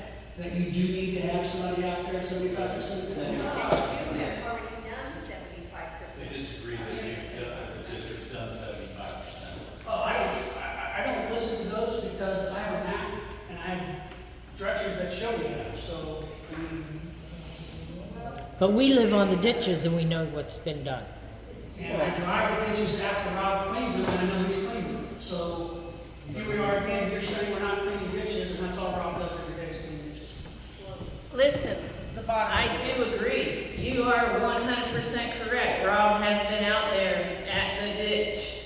However, the issue is not that he was there. The issue is the work that's been done and how quickly it turns back into a week later. You can't tell that anybody was there on that ditch. Again, as he pointed out, you can't reach half of it. You have to stop if there's anything overhanging. So he'll do a 50-foot length, stop for 100 feet because of the overhang, do another 50 feet. It's crazy what's being done now. Mark, you've been out there, you've seen it. It's not like we can look at any one ditch and say, wow, that's clear and that's really doing good, except for the ditches out by Park Lateral that were drained to nothing so that you could get in there and get those all nice and clean that run out west of Park Lateral. Everything else in town and everything else in this area, it's not a clean ditch, even if he's been to it. Okay, that's what everyone here is saying. You may have touched each ditch, but the result is still not. If we please God, don't let there be another hurricane or another 15-inch Mother Nature happen, because we're going to be in bad condition, even though he's been to several places and touched the ditches. Well, a couple things on that. First of all, we get 15 inches of rain again, I don't care if your ditches are gold-plated, you're gonna have flood. Absolutely. So we need to stop equating flooding at 15 inches to bad maintenance, because the ditches are not made to handle 15 inches of rain, no matter how good those ditches are. What Karen's trying to say is. I know what you're saying, but I just want to make sure I said that, because I keep hearing this comparison of maintenance. Okay, forget I said that. Let's forget all about that. I'm just saying the Let's ditches. just focus on the issue that she said, and yes, I've heard those issues. But he cannot clean under overhanging limbs. We That's know. why we have street care coming forward. We know. You regrass it 3 months Linda. after cleaning. Regrass, completely full of grass again. And that's why we're starting spraying. We have sprayed in a year and a half. Linda. Yes, we all sat here and we all talked ourselves into trying to dig our way out of this. We realized we can't dig our way out of it. So we're adjusting. we're doing what we're supposed to be doing. So we do have to spray it. Has your ditch been cleaned? We do have to spray it. Has your ditch been cleaned? And we need to take care of the trees before we spray, and we're wasting a lot of chemicals on nothing. Yes, he is correct. My ditch had been cleaned. What ditch you on now? What ditch you on now? 317. PU? Park or PU? Nobody's gonna ride. Park? Park 17? We mentioned it before, nobody's ever counted. 107, it's never been touched either. I'm sorry, I didn't catch that. 107, Peter, you. it's you. I'm more concerned about the people in town. My ditch is flowing. My ditch is full. So we were done with the now spraying versus contract, or just presenting into that, any other comments or questions from the board on that? It sounds like this is gonna be more of an informational workshop in the direction we need to fine tune some numbers and get back to you, so it looks like we're making timely decisions tonight. Just, more directions, which is fine. I'm kind of now moving on to maintenance standards. And we're gonna cover a variety of different, facilities. Starting with crossings, whether they're driveway crossings or street crossings. Just some thoughts that I put down. I think everybody kind of knows this, but the pipe doesn't belong to us, it belongs to whoever needs the pipe. So whether it's the county on the county road, the city on the city road, or a private landowner on the driveway. So, but what does being responsible for that pipe and cost mean? Obviously, if pipe fails, you have to replace it. If the in walls fail, you have to replace the in walls. But if it silts up with dirt, is that the landowner's responsibility to clean the pipe? Your ditch. Yeah. There would be no dirt in the pipe if there was no pipe. So the fact that there's a pipe creates a problem for the landowner, not for us. It's your requirement. No, we don't require you to have a pipe. You need a pipe because you need to cross the ditch to get your land. What happened a couple meetings ago when somebody asked about the permitting process when the district used to install the pipes if the owner bought the pipe? Did you find out anything about that? It was just a good old boy favors and backs. Well, that's what I was asking. That's what I know. Some of my neighbors, they said that the district would have been as long as they purchased the pipe itself. Yeah, that was some time ago. But seeing that there's dirt in the pipe, that's the owner of the pipe's responsibility? Well, that's what we're talking about. I was bringing that up as a question. From my perspective, I would say yes. It's not my pipe, it's dirt, it applies to But my it's your property. dirt that's flowing through it. And if it's a result of like Ditch 80's first, where I live, where Rob cleaned it and the next rainstorm washed it all back in the ditch, so put it back in the ditch and if that goes in the driveway pipe, then that's that owner of the pipe's problem as well. That's what we're So we talking have to about. put that out there. That's what you're talking about. Makes no sense. The reason there's a buildup of dirt in these pipes is because they haven't been cleaned in a lot of years. Mm-hmm. The pipes are never been And that's not you guys' fault because you Canals have never been right cleaned. here, but I'm just telling you, you can't put that on the owner. You can't put these trees in ditches on the owner because birds are the ones that create the trees. We're talking about pipes and dirt. I know. The So- dirt, it comes from the canal or the ditch, and it's clogging our pipe. Whose responsibility is that? It's your dirt. It's your pipe. You're right. It's your dirt. That's what we're talking about. Mark, this is why you need a standard, and I believe it was, engineering standards when the permit gets approved. The district needs to maintain the ditch to a certain depth, whether there be a sump before and after the pipe. The pipe will not fill up with dirt, and we've talked about this. We've gone and looked, we saw where it goes under Willow. If there's a sump, it's not going to fill up. I agree, they're responsible for the pipe that's in there. It's not our responsibility to replace it if it caves in or whatever. It's their responsibility. But they have a legitimate ditch to a certain level or a certain standard, their poor pipes are gonna fill up. How can we turn around and go against the homeowner and say, you gotta clean out your pipe? Okay, I'll clean it up today, next rainstorm, all your dirt's gonna come back in. We could just be playing this back and forth, back and forth. You've gone to where the demand letter, where do we, this is exactly gonna probably be addressed when you say, what do I need to write a demand letter? This is what we need to do. We need to say, the ditch needs to be maintained to this level. The homeowner knows we're maintaining the ditch. If it fills up with dirt, we've maintained it to what we're supposed to. It is their problem that it's filled with dirt. However, if it's our ditch that isn't maintained to a certain level, and I see some of the ditches are where the pipe was put in 15, 20 years ago, the ditches almost to the top, it's 70% up on my street, on 101st. So how could the poor homeowner, how can we turn and say, clean the dirt out of there? He's going to look at it and say, how can I clean the dirt out of it? It's going to wash right back in. I understand where they're coming from. I think this can be addressed when we start talking about where do we put the demand letters, what are we going to do? We need to have something solid and say, this is what our ditches are going to be. I've been looking at, like, some engineering things. It's really long, this stuff. It's all over the place. Like, here's, you tell the company to come in. This is what I want for the ditch. I want the ditch clean to this grade, to this level. I want the sides, both sides done. Trees have to be stripped. The company comes in and they look at the ditches and they say, we could break it in. We could say, we want to do this section of the water district. They come in and they look at it and we tell them, we're going to do it, we're going to pay you $10 per foot. They come and look at it and they say, now we can do it. We don't get no bids, we realize we're going to have to pay them more. However, we should know as a water district, if we did some research, we should say, with the trees we have, we've got a section here, it's going to take them 2 minutes. The section over here, they're going to need a truck to haul some trees away.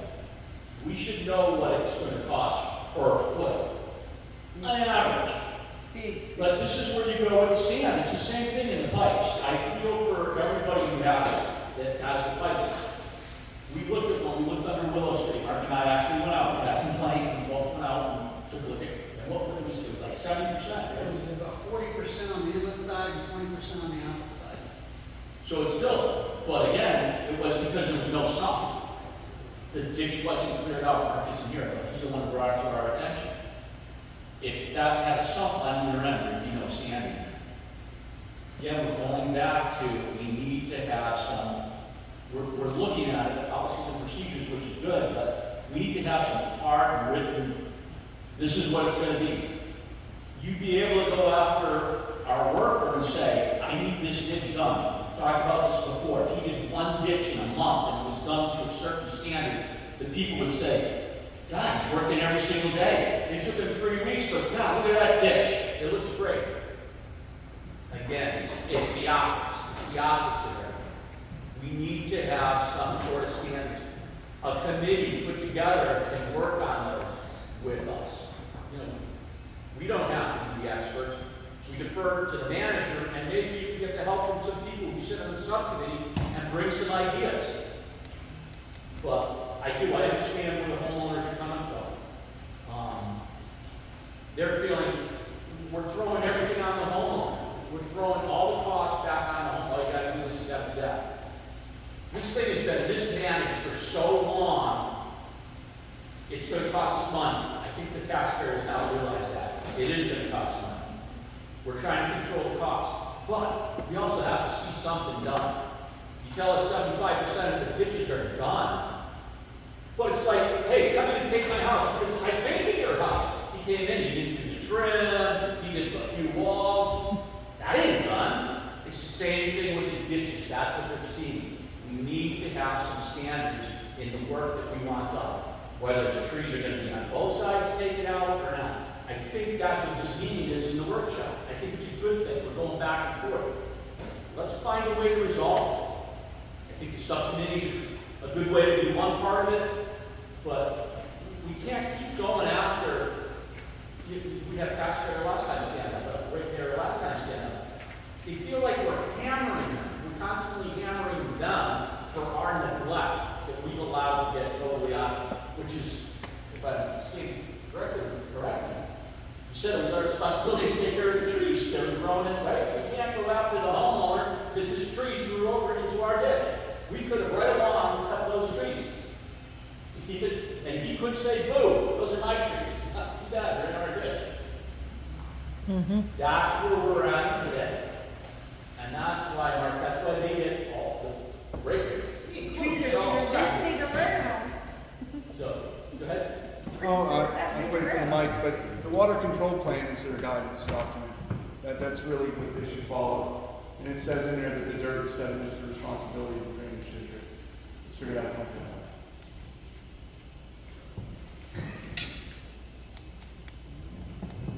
Can I say one thing? Just quickly, as you were saying, this part of the ditch may be $20 a foot because there's nothing on it. The next may be $200 a foot. In construction, there's no delineation. It's bid on in, like, okay, if I have a lot, a scattered lot out here, we pay a flat fee. And it may be that lot costs you that much in dump fees, but the next lot was just a scrape, but you get paid the same amount. So again, it goes back to linear foot. You give them the scope of work, they go out, they're the professionals, they figure it out, and they determine what they'll bid for that work. Whether it's got 200 trees on it or no trees on it, it's all worked into their bid.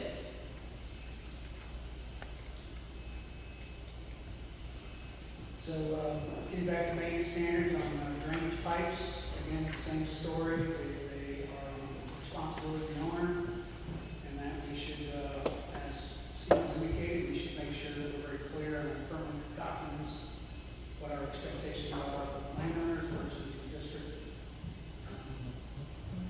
I see a safety issue there. You know, if homeowners are gonna be maintaining their ditches, I mean, they're not their ditches, but their drainage pipes. I see people drowning and getting killed and, you know, all that sort of thing. So you might want to take that into consideration. Moving on to the ditch and canal profiles, again, I don't know if it's just happenstance, but it seems like we've done the survey every 20 years. And that survey is used to help identify high spots that we need to address. Also, they use it to update the culvert inventory, so it helps us keep track of illegal culverts that might be installed. And one of the things that we're trying to move towards is a cleaning schedule, a published, pre-scheduled cleaning, which I'm kind of on now, I'm just not publishing it, but I may have to divert from it a little bit for the spring, just to, again, try to get the ditches in the best spot. Are you talking about the ditch pipes, like the survey engineering? No, I'm talking about the 60-page survey of the canal Yes. profile. Yes. That's what I'm talking about, yes. And what about it? It just seems like we've been doing it once every 20 years, and that would be my recommended standard, just continue to do it once every 20 years. I thought we just did that a couple of years. They did. We want to do it again for 18 years. Oh, okay, you're just agreeing with it. Is that a staggered, so that, say, North Fellsmere is done? Is that a staggered schedule, or is the whole community done once every 20 years? The whole community is done once. You bring a surveyor crew out, you get them out, you get them money work while they're out there, so you just do the whole district.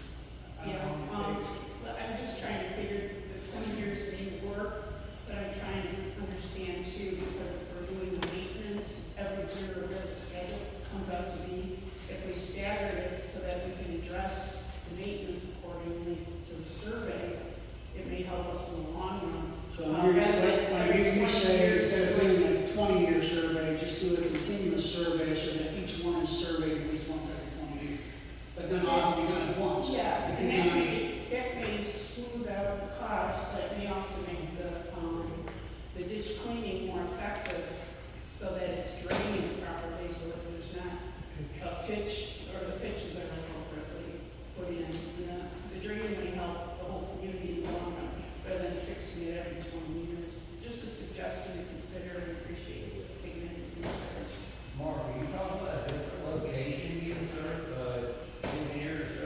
No, The one they've already done. correct. But we don't need to do it for 18 years. If we follow that standard, that's correct. I just want to make sure we wasn't doing it to a different area. The ditch and canal aquatics, historically, is done twice a year.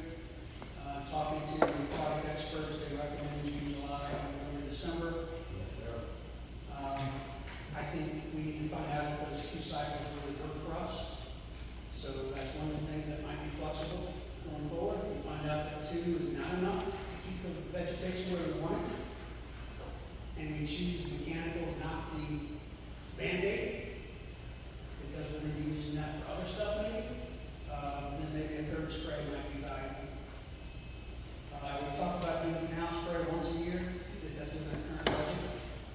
I was looking to do the canal spray before the end of the year. I think our main's in pretty bad shape and needs to get in there. Park surprisingly is in good shape still. And again, just to remind the landowner not allowed to spray within the FWC right of ways. And unfortunately, I had a landowner decided to spray the entire far bank along his property. And now I have erosion of the far bank in a number of places along his property. It's obviously going to be the man Mark, I just wanted to mention, you're talking about like spraying the canals. Yes. Talking about spraying the canals. I would like to, because we had this conversation about mowing, and we went forward anyway, and now we're doubling up the runs of mowing.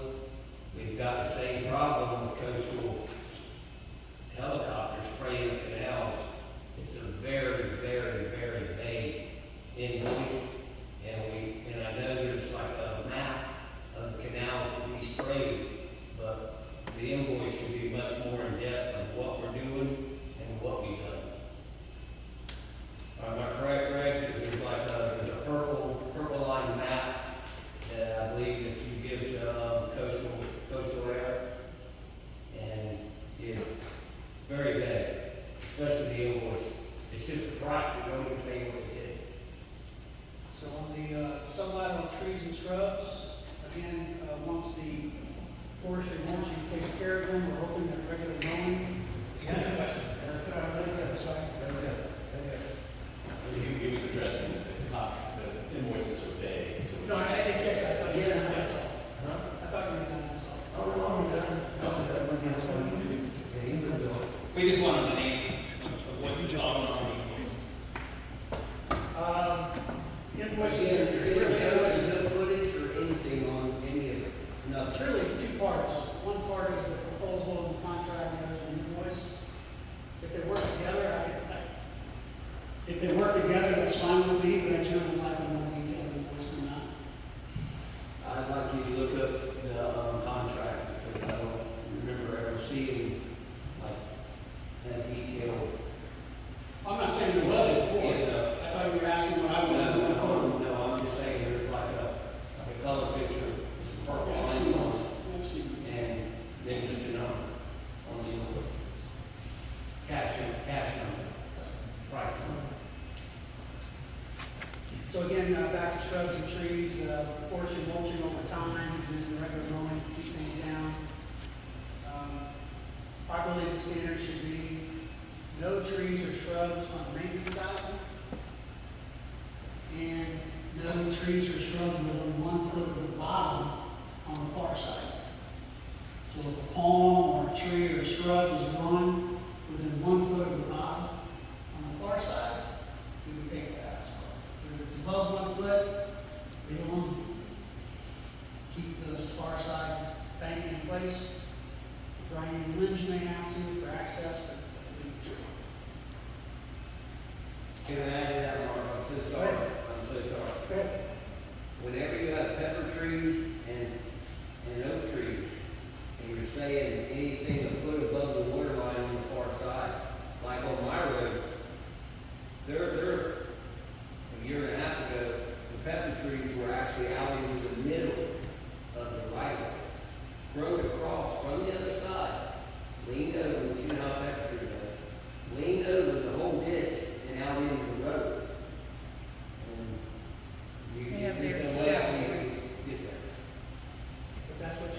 gonna take care of? You said a foot. From the bottom. I'm talking about the tree itself. I'm still gonna deal with the overhanging limbs. If there's a tree that's 1 foot, 1 inch above the bottom, it has no overhanging limbs, I don't need to touch the tree. If it's 1 foot and 1 inch above the bottom and there's overhanging limbs, I'm gonna deal with the overhanging limbs that leave the tree. Which is the whole Does that tree. make sense? Yes, which is the whole tree. Clean it out. Just so I'm clear, Mark, this is a schedule or recommendation from herbicide, you think? On your side, I had far bank, untouched, reserve bank, your bank, never sprayed, just last cover. Anointing preceding spray. Did you say? What does the farm do? This one. What does the farm do? You guys right there. We don't herbicide, I think. You just know. No, we don't do that there, and any other districts that we're affiliated with, no. Okay. How many times a year does it have to get? For what? For mowing. Only twice. Ah, your ditches look great. Oh, we have time for it. What are we doing wrong? I think Mark said it earlier, standing and 6 foot at all that road. I think I just spray the water away. So you just spray the water away then?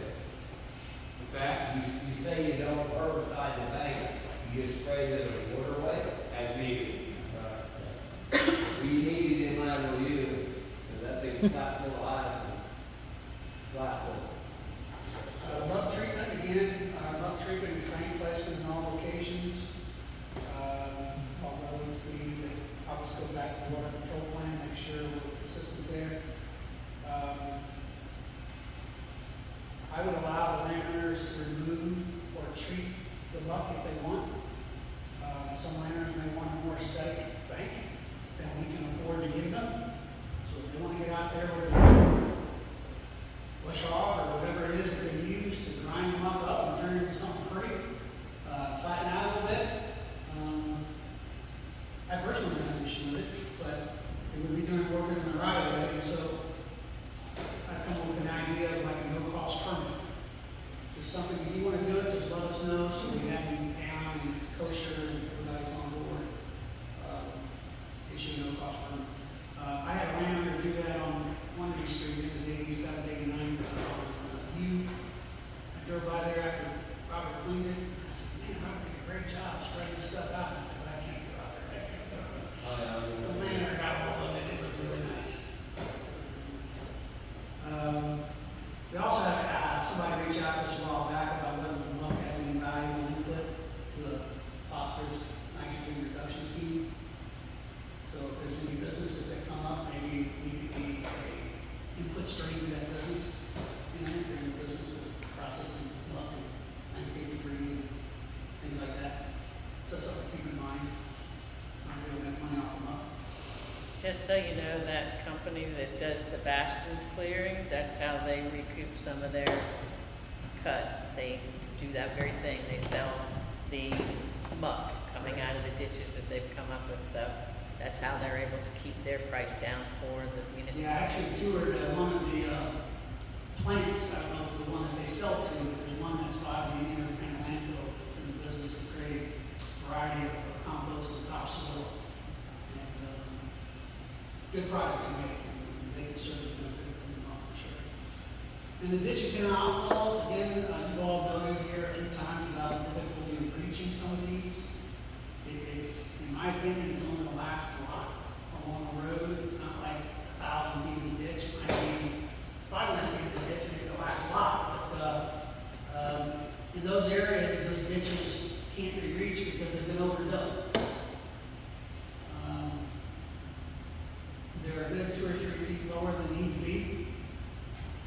And so the fact that there's 2 or 3 feet of vegetation in there doesn't really take up any of the capacity of the ditch that needs to be used because the ditch is oversized. Maybe that's just me making excuses for not being able to reach it, but if you can't reach it, you can't reach it. That doesn't mean we ignore it, but it might be one of those things you have to contract out, especially, you know, some of the extra long chainsaw them out, drag them to the top. But basically, whenever there's an issue with one of our outfalls, it's an opportunity for us to decide what to do. Whether we raise it to the proper elevation and strengthen it, or whether we pipe it like it's done with a U2 back after the storm event.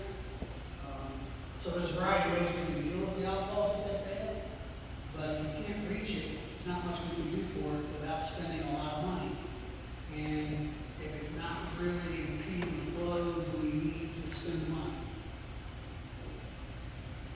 And I think that's partly for an engineer to tell us that indeed my assumption is correct, as overdug, and that the vegetation is not really impacting the capacity because of that. So I want to come back to some of these later on when we get into the facility standards. Right now, we're just got a little pause here. The slide by itself called maintenance benefits. I know there's been a lot of conversation with the board and with landowners about what it is that qualifies you to have to pay a maintenance assessment. Well, obviously, if you're in the district, that's the first thing. If you're not in the district, you're not paying an assessment, period. But if you're in the district, you could potentially be paying an assessment. Unless you're St. John's. Excuse me? Unless you're St. John's. Now, the state statute talks about how your maintenance benefits supposed to be derived based on the benefits of the original plan. I take that to mean it's a proportionate basis because that was the method of proportion of the capital projects. It was a acre proportional assessment. And so it's going to be an acre assessable maintenance assessment. Obviously, if you have a permanent outfall, you clearly are using our system. If you have vacant land, 5 acre, 10 acre, vacant lot in the city, are you using our system? There's no direct connection, but your water ends up in our system. At some point, it ends up in our system. Is it permitted for use, even if you're not using it? Is water withdrawal a reason to pay for maintenance benefits? Should you consider offsets in lieu of assessment? And of course, the state law pathway. Again, as the decisions need to be made, I know that that's been an ongoing confusion, I guess, a concern, I guess, for residents, and why different benefits are being paid. Some of these, I think, have never been used as a reason before. For example, water withdrawal. My understanding, in 100 years in this district, we've never charged someone to use water in our ditches or canals. And I think the reason for that is because anybody who takes water out of our canal is benefiting the landowners. Because for every cup someone takes out, that's another cup the landowners can put in. And so we've never really had. How can you take water out when there's nothing to back it up? How do you take water out of the dry ditch water? You're not allowed to have a, what do you call it, control structure to stop the water. You have to block up the ditch as part of lateral to build up the water to draw from. So there's only one place that even really happens. So nobody really draws.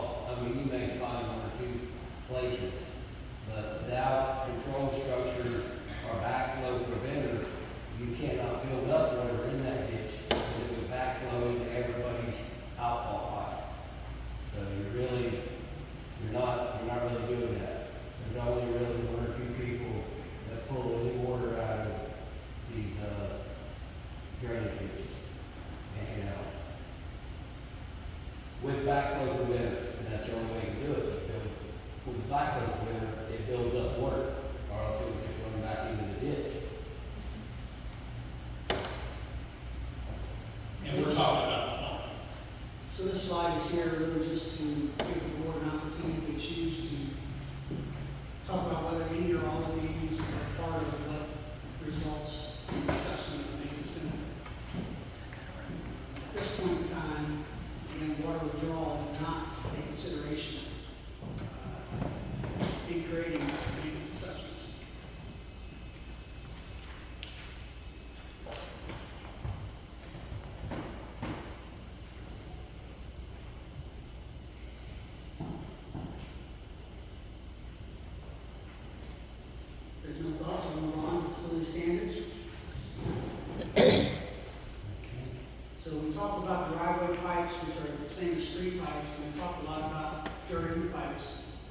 we talked about putting sumps at each end, and to my surprise, we have no standard for a sump. So I would think the very first thing we need to do is modify our standard for pipes, crossings, and require a sump at both the inlet and outlet side. Not only that, I would be directing whatever operator we're using that while they're digging ditches, they create a sump next to each pipe as they're cleaning the ditch. So over the course of a couple of years, all the pipes will get sumps created, and as new pipes or replacement pipes get made, the landowners are required to create sumps by the installation of the pipe.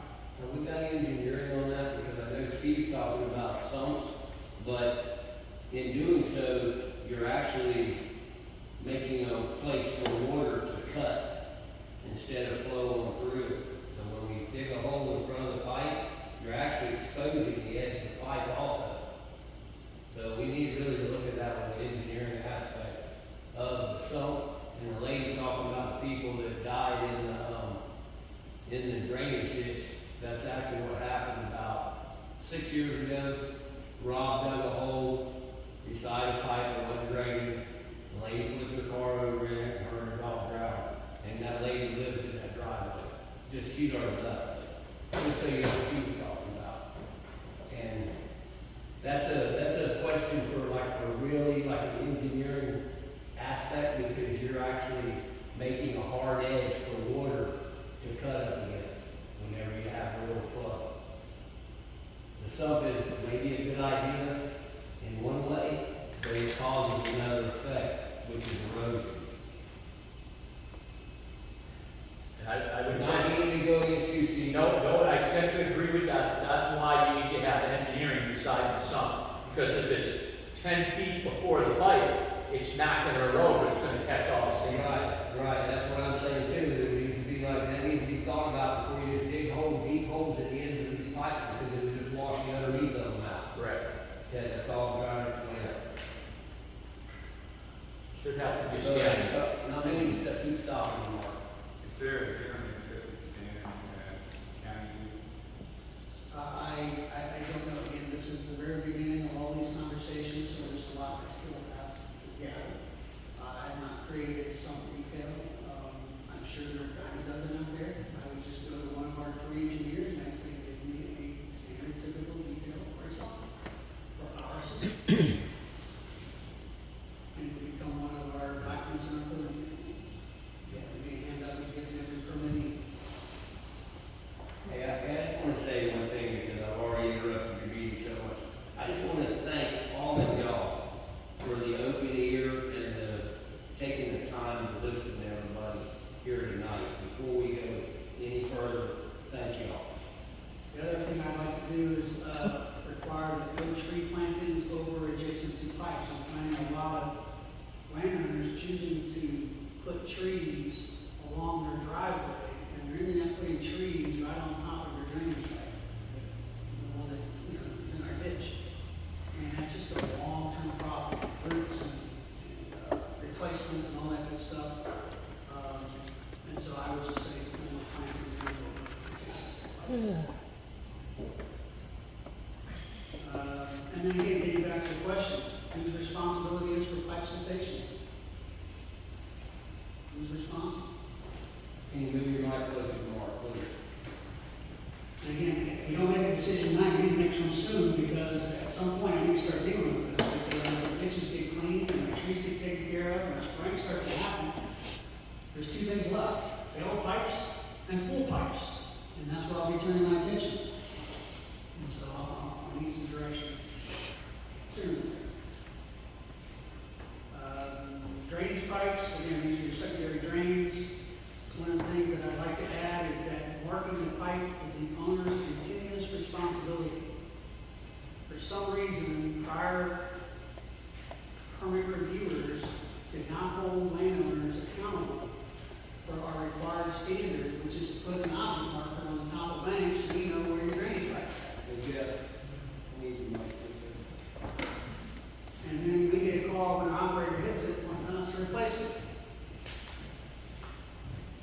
My position would be, if you got no object marker on there, and you got no riprap, you didn't build it to our standard, But we've never needed that before because the ditches hadn't been cleaned. And now 2 people have pipes that Rob has destroyed. You know, I'm not talking about those 2 people. Can I speak? Okay. Speak to the I'm going forward. marker? Okay. The marker and the riprap, because that was my name to start here tonight. Two things besides the sun. The marker, we need to keep into account that you're gonna have one of them. If you do all these outfall pipes, you're gonna have one, there's gonna be 50 or 100 of them, 50 of them on a ditch. There's gonna be 50 of them on a ditch, and that is gonna cause a problem with your arm mowers. Right off the bat, it's like having signs on the side of the road. You have a mower, and then you have a weed eater. That's a bad idea, first off. And then the second is the riprap. We're trying to build this thing like it's a dam, and there's no way to maintain that riprap construction like you're doing.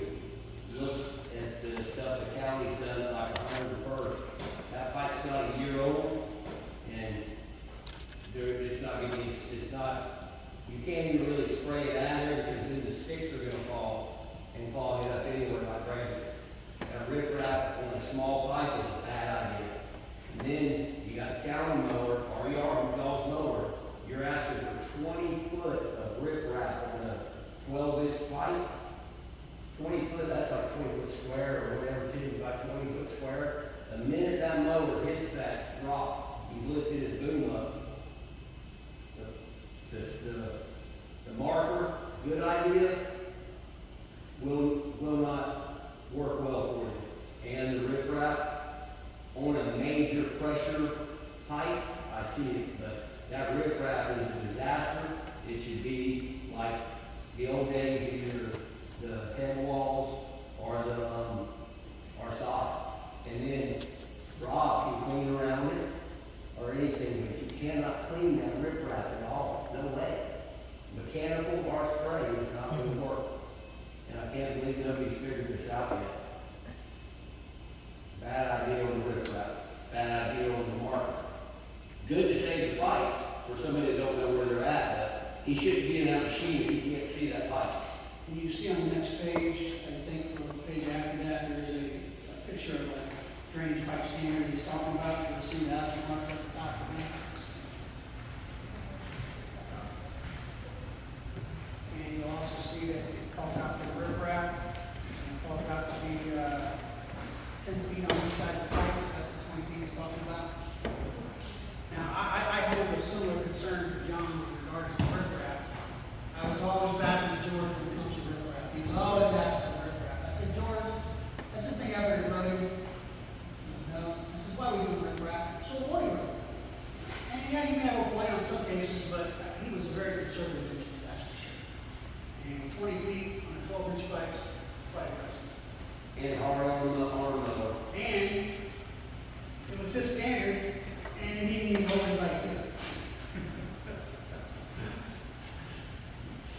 So, yeah, you could probably take a closer look at all these standards, and maybe that's the decision that we can have tonight, is maybe just give these standards to one of our engineers and say, hey, take a look at these for, you know, a little bit more reasonableness, a little bit more fairness maybe. But with regards to this object marker on this top, I also don't disagree with John. It does create more difficulty in our mode. Enough. But at the same point in time, I feel at this point, I'd much rather live with that additional headache than have to keep dealing with replacing pipes. I'd much rather the landowner be responsible for the pipe. If they install it to standards, we break it. It's our responsibility. If they don't install it to standards, when it's broken, what is installed to standards? Well, We it's just not absolutely we just need to find what that standard is and then hold it accountable. Just like Tim said earlier, have a standard, hold people accountable, whether it's yourself or the landowner. You accept your responsibility, marker or not. Well, that's the other position. I could argue the current policy language we have says that we're not liable. I mean, there's language in our standard provisos that I can point to that says we're not liable for anything in our district. That's the way it's worded. So, I mean, to some degree, we're trying to just play a nice neighborly game here to replace some mailboxes and pipes that we may have a role in damaging.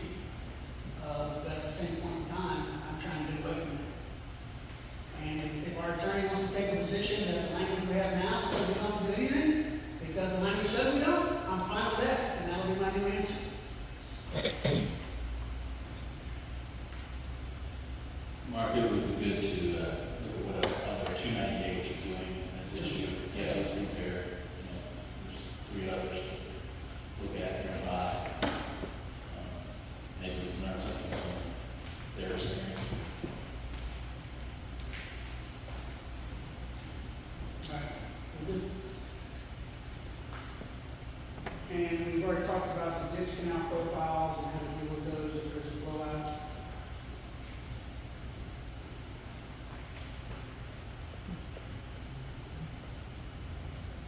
I guess I don't know, so I'll move on to the next page, past the two exhibits, and now on the slide that says New Bank in the top left corner. Is that page where, Mark? This is page 17. Slide 17, not page, slide 17. Slide 17. Page 9. Yes, page 9. So the near bank, that's the maintenance bank. Right now, we have probably a 1-to-1, if not steeper in most places. I think the original slope of the plan of reclamation was 2-to-1. And I think our slopes turned into 1-to-1 at first because of the 50 years of drag on operation made. But we do have some slopes that are in bad shape. I have a couple of areas where it's burnt, it's clearly burnt. And if we don't deal with the slope, heavy trucking is going to ditch. I'm not sure it's necessarily our responsibility with regards to the road, because the road's not ours. In most of these cases, the road is in private land. Still, vertical bank is not a good bank to have. But restoring a bank is not easy. Constant flow, constant erosion forces. You really have to do a lot of geotechnical fabric and overlays and thin sods to really hold on to it and get it established. But it can be done though. Same thing can be done with the ditch outfalls. They're too low. If you really need to build them up, you can build them up. You just got to really pack it in and strengthen it up and get a big contractor. Again, as I mentioned earlier, remain free of trees and palms and shrubs. And important is to slope the top of bank away. There are some areas I've noticed where some driveways have been installed and all over the road, they slope away. As part of the returns coming off the road to the driveway, they kind of created these low spots that now seem to kind of drain the corner of the driveway, creates problems. So we do have some areas where there's some low spots. Generally, the roads themselves are in good shape in terms of sloping away, but I think we have some fine tuning to do on some driveways.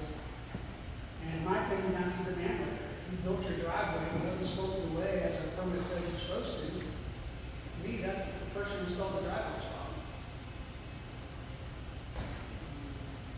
The far bank, we talked about that. Leave it alone. Some landowners like to deal with the far side landscaping. Some want to actually get rid of it. I'm not sure I would ever support that. But if someone wants to come to us with a selected addressing of the landscape on the far side, I think we should be willing to listen to it and maybe offer a no-cost permit to have them, instead of the address they want to address. Yeah, does everybody all like bushel? Some do, some don't. And, We're requesting it get a little bit closer to the mic, because that's a hard time hearing. thank you. I got it. Remember that. Thank you. I've already talked about the ditch and canal outfalls. I don't think there's anything new on these particular ones right here. Really, it's more of a case-by-case basis as these things will someday be addressed, I'm sure. Now getting to policies and procedures. Some of these slides are not really hard to read. It's printed. The first one, I just wanted to reiterate what our attestation is. It's on the application.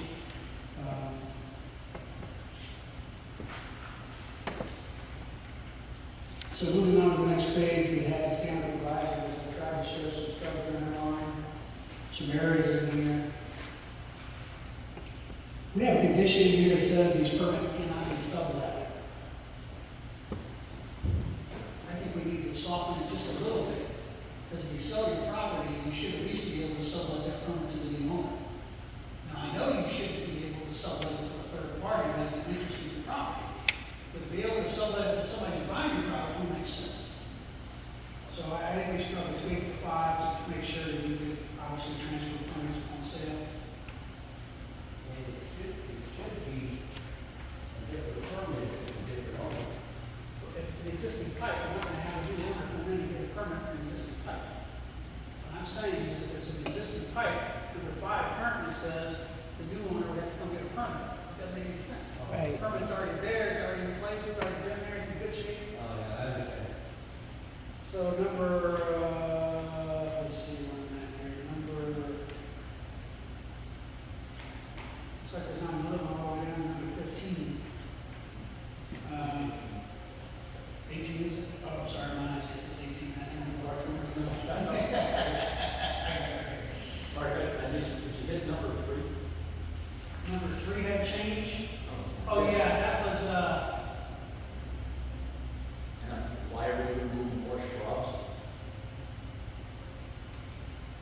That's a mistake on my part. That horse shrubs should not be disturbed through. I deleted a different part that said that you can't plant or allow trees to grow.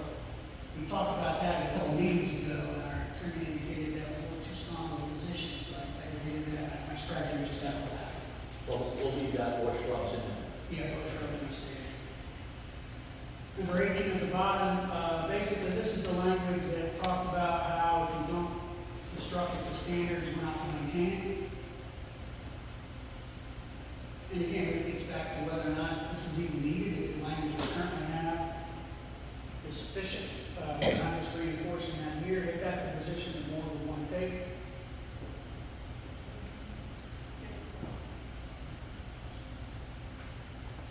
And if you look, for example, at number 4, at the top, this is the one I'm talking about where it says the permitting assumes full responsibility for all improvements, and we have no obligation and it identifies for everything. I just don't know if that covers us getting someone's mailbox that's in our right of way. Or knocking a pipe free or something. Any input, attorney? I would think that covers pipes, right? So, I'm sorry, I was looking at that. you believe that covers the pipes? Number 4. Yeah, number 4. Yeah.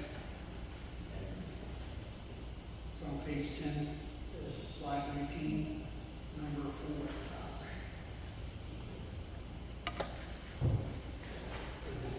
What page are we on now? Yeah, Ten. step up to the mic. The facilities, would in fact be perfectly responsibility. So if our operator hits somebody's mailbox that's in our right of way, are we responsible to replace that mailbox? If you gave them a permit to put it there, maybe. You would be the one to give it to them. So your position is that if the facility was issued by a permit and we damage it, we need to repair it? Generally, yes. If something's a permanent improvement that you damage, no court installed correctly, you pointed out like we were talking about. A little bit closer to the mic, please. If something's in wrong, you damaged it, well, that's a different discussion, right? You hit a cable line, they were right, permit put that cable in, that's on them. If you're damaging somebody's property, it's properly permitted and installed, and not otherwise like that. Mark, can I ask you, how many post office boxes or mailboxes have you replaced since you were 8 months, 10 months? Well, we're going to replace one. One. Not really what we're talking about. Well, at the end of the day, I understand. at the end of the day, I still have to deal with it. But I want to make sure I'm spending the district monies according to what the board of supervisors direction to spend money on. So it may be small change, but it's still something I have to do. So moving off that, I would say number 18 is probably worth keeping because it basically says the same thing the attorney says. If you built it to standards, we'll replace it. If you didn't build it to standards, we're not going to replace it.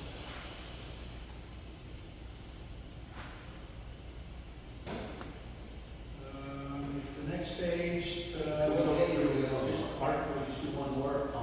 11. Line average, number 16. Steve, can you pick up the microphone? Oh, I'm sorry. It was line average number 16. The applicant is responsible for obtaining any other outside agency permit that they require. that was probably a page from somewhere else. I just brought it together. One thing was already there. Okay, good. And I just brought it up. I'm not following you, that's on 11, page 11? No, that was 10. Page 10. Okay. Now I'm on page 11, and I highlighted the sentence on page 2 that talked about no flat gates, backflow preventers are permitted on outfall discharge pipe or structures. I only put that on there because I'm just not sure what was the reasoning behind that. It's really more of a question that I want to just research on my own to see, unless the board has some history on this I'm unaware of. I'm having a hard time following this, page 11, what number? 2. Number 2. Number 2. Because we have permitted a number of gates and control structures, so it's like, why we put this very clear thing in here and then going and permitting those things? It just doesn't make sense to me. Mm-hmm. So I would say strike it and deal with it on a case-by-case basis, which is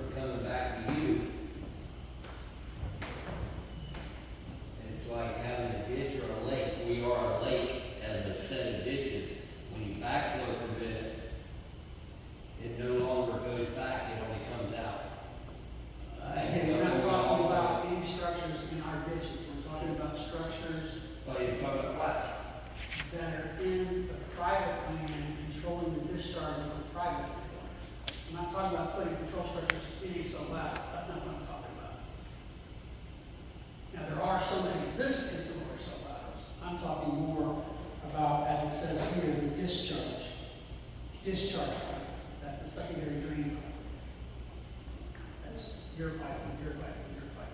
Are you aware of the new, best management practices with the agriculture commission that they actually are wanting to require you to put like the road gates in so the water remains on your property? You know, aware of that? So that's kind of what you're talking about there, because even that is backflow preventer. Even though it might be a road gate, it still stops the water from coming in as well as leaving. Does the same thing. Moving on to number 3. I would recommend that we implement a policy to require the dedication of a 25-foot wide easement on the main side of any sub-lateral where somebody's leaking out, seeking a permit. Whether it's a secondary drain or an access pipe, just memorialize our maintenance obligation. Memorialize that by giving the district a maintenance easement along 25 feet, which is really the road anyway. Over time, that will put together the legal aspects to all these roads. I'm only interested in the district. I'm not interested in for the public or the county. I'm just for the district. Just for maintenance purposes only. Well, so what are you asking for exactly? 25 foot of the county right of way? Is there nothing else? Only right of way. Those roads are all on private land. Okay. I'm asking for 25 feet of somebody's land who needs a pipe or a permit from the district so that we can have legal right to maintain that system in front of their property. That sounds like annexing it in the city. You gotta give something. Moving on. I think the next one was all the way down to number 14.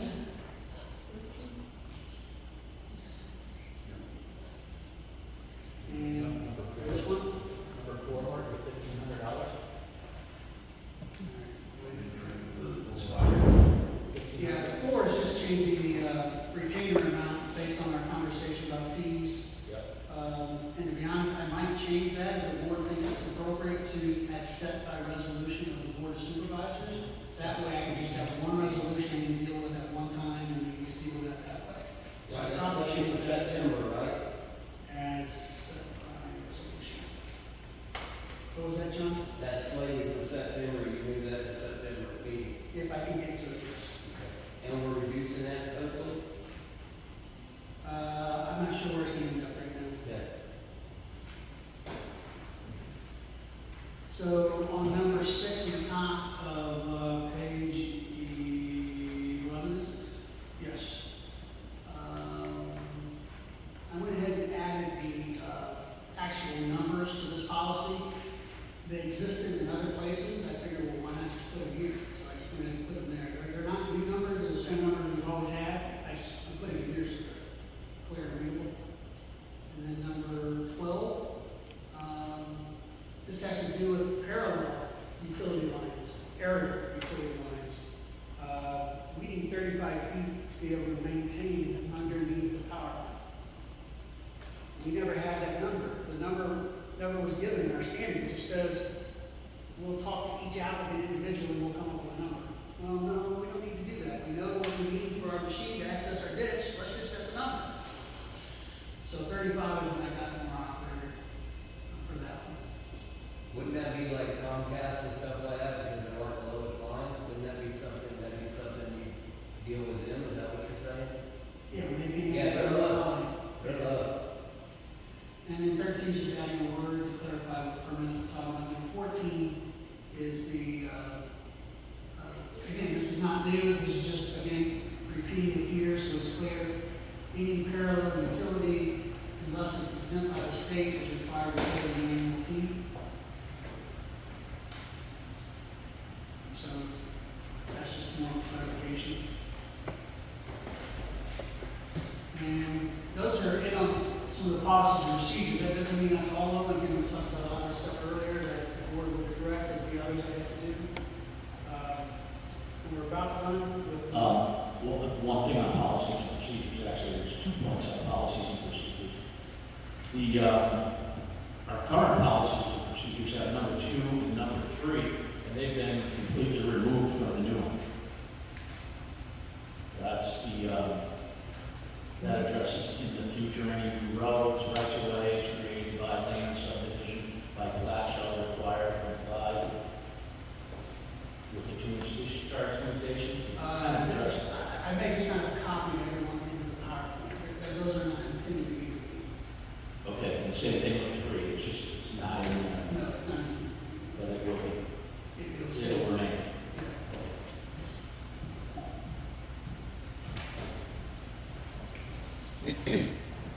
And to be honest, I think that what I think would probably be better for me would be not to have the permitting policies as an excerpt attached to the permit form. I'd much rather leave them in the permit manual and let the permit manual stand for what it is. It is a permit manual. That's where those standards will be found, 2-inch rule and all that kind of stuff. I'd much rather for the handout, as part of the permit, only have the standard provisos, which are really more administrative things that landowner needs to deal with and know of than the technical aspects that they're just going to hire an engineer to deal with. And so part of this would come back with an amendment to the permit manual to adjust any policies that we need to be dealt with in the permit manual. Okay, just want to be, I do want to be clear that that does not get removed. Number 2 and number 3, they'll be in there. Because everything else kind of follow. I can understand what those 2 were removed. Space, just space. The next one is the grant project slide. Again, this is just an opportunity for us if we choose to apply by September 27th for a disaster mitigation grant here in Milton. I have contacted the city. I'll be talking to them on August 21st about whether they have any interest in partnering. And then I have talked to the grant consultant that I've used, the city's used for decades related to these types of grants. And so, more than likely, I would recommend that we go after this grant and we enter a contract with this company. And you only pay if you get the grant, so he does the application free of charge. If you don't get the grant, you don't pay anything.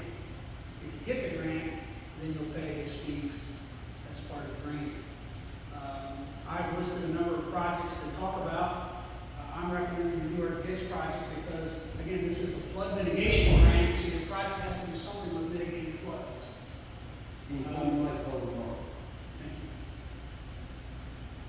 you. You could argue that all of these have something to do with flood mitigation because you're hardening outfalls, so it's not going to fail in the future. You're saving money. You're restoring a bank, the vertical banks I'm talking about, so now you're going to have less erosion and cave-ins because you have a more stable bank. The maintenance shelf of the canals, we talked about in the past. You know, having a maintenance shelf halfway down will make it easier to maintain the canals in the future, but also give you more flood mitigation into the canal itself. And then you have the New York ditch capacity, the smallest ditch in the system, taking the most flow. Great. And, Mark, can I ask you the consultant is, the grant consultant? it's Jordan and Associates. Jay? Jordan and Associates. The New York ditch project would be, I'm sorry, is that? As far as the shelving, we talked about shelving, correct? But That's one of the options, yes. we just want to make sure if there's any shelving, like it's not a capital expense. And the other thing is, the money from the fill should be put back into the district, not just hauled off for free. And so the New York project would widen the ditch to the south, they have about 10 feet of right of way with an old dilapidated sidewalk that would get removed. And you'd be able to widen the ditch away from the road, so you wouldn't have to really impact traffic or lanes or anything like that. When you got to the west side of Broadway, you have to replace the sidewalk. You have to replace the sidewalk, which isn't much of a cost, but you have to replace the sidewalk. And then you'd also go ahead and finish all the way out to Park Lowry, which the city was unable to do with the grant that they had. So you would reprofile the rest of that ditch and replace the pipe that you replaced. So I honestly, at this point, kind of need some direction on which way you'd like to go and see if we can get successful in putting an application together between now and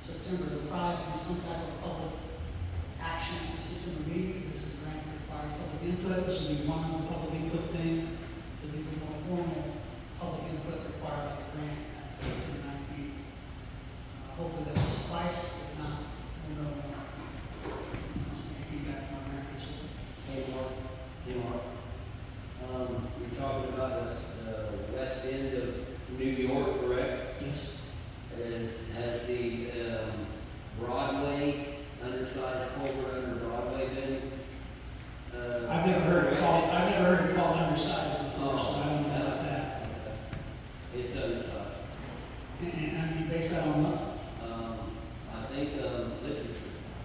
Literature? Yeah, I think I read it. I read it. Well, I don't know about that. I know that It's a box, I know that the box city culvert.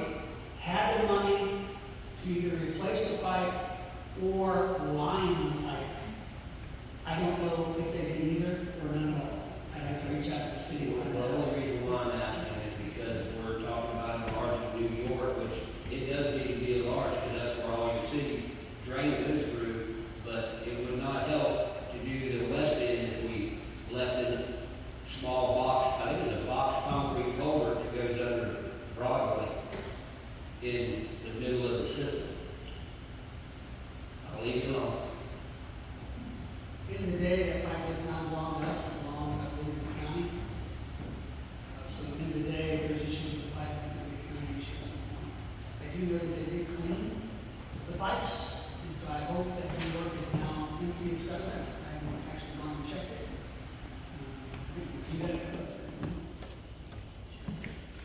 Mark, are you recommending all 4 of these? No, just one, just one.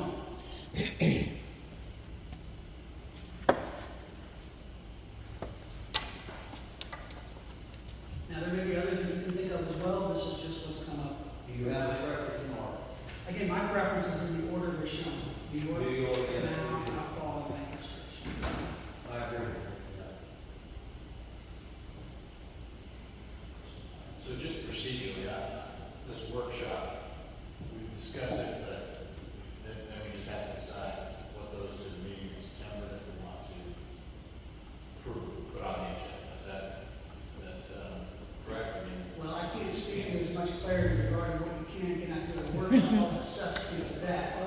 The question goes to you, Mark, is that, I mean, there's no expenditure here, so the expenditure at the moment is effectively zero.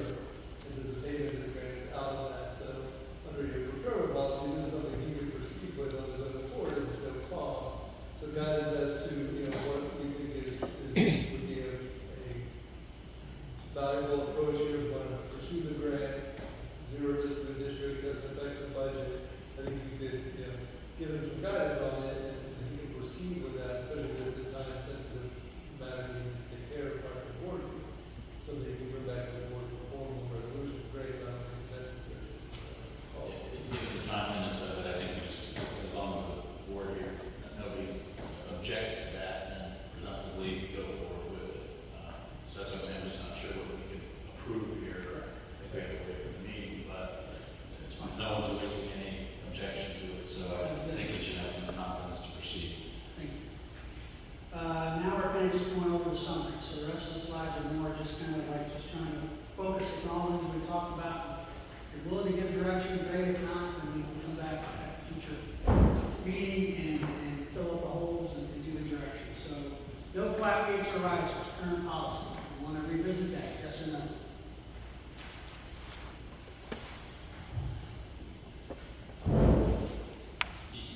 I think it should be, there's uses for them. So Okay. I think, well, your language was striking, right? I mean, Removing striking that. it, they go back with some other language besides just straight strike. My direction is to look into it, I'll bring out holes in the specific language at a future meeting. Next one, dedicate maintenance staff as part of the permit. Yes or no? That's the 25-foot easement that we'd be asking, and how to dedicate it to the permit. I kind of like it. Is 25 necessary? I mean, We could probably squeeze at 20, but 20's tight, 25 would have always been told. It's kind of like you can work with 20, but why not get 25 and get 25? Okay. How about we do 25 or as what's available, because you might not be 25. That's what I was just thinking. So 25 I was is looking good. at it. Okay. Where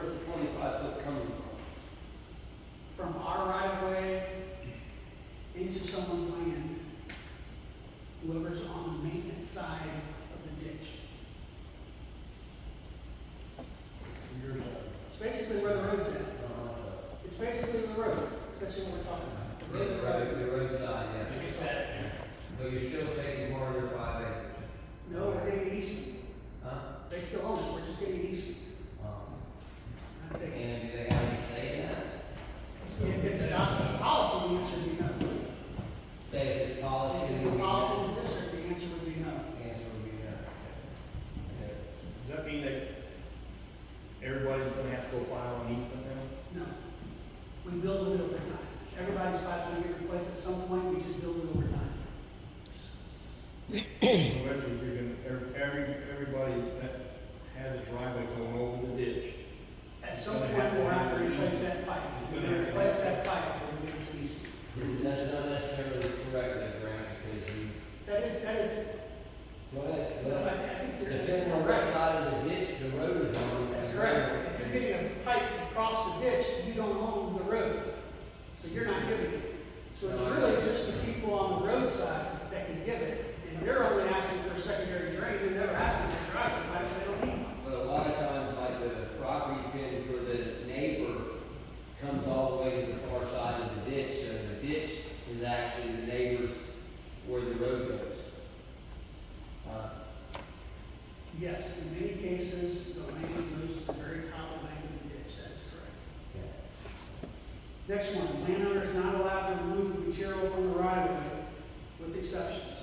And we talked about some of those exceptions being, if you want to deal with the muck, or if you want to, deal with some vegetation for aesthetic purposes. So, we're all good with that, you can't take stuff away without our permission. Okay? Landowners allowed to remove or grind or otherwise aesthetically address the banks. And they have to be done again with a no-cost permit, just so we can make it legal and kosher, or, live with the obligations of our permit. So yes? Okay. Some require each, again, this would be a year analysis, it would be just a little dig a hole. And some would be designed in that to protect the end of the pipe, but also provide opportunity to reduce the sensation. So yes, we'll do that. Permits not transferable, so we like to at least make them transferable on sale, so that's a yes. Not liable for damage if not discounted, I think we've already talked about that, I think everybody seems to be on board with that. No permits for replacement drainage culverts, we haven't talked about this yet, I'm just trying to find ways to give back a little bit. If I have a secondary drain that's corroded, and I just simply want to replace like for like, can I do that without a permit? My answer is yes, let's do that with no permit, but let's do it for a no-cost permit. In other words, still let us know, because we want to keep up what's going on, we want to check on you. You've done something terribly wrong, we want to know it, but we're not going to try it. You need a permit with a clean healthy permit, so. So we know that. But installed for the same. Installed per standard, like for like. So we have 12 inch, you put 12 inch. You can't put an 18 inch in 12 inch.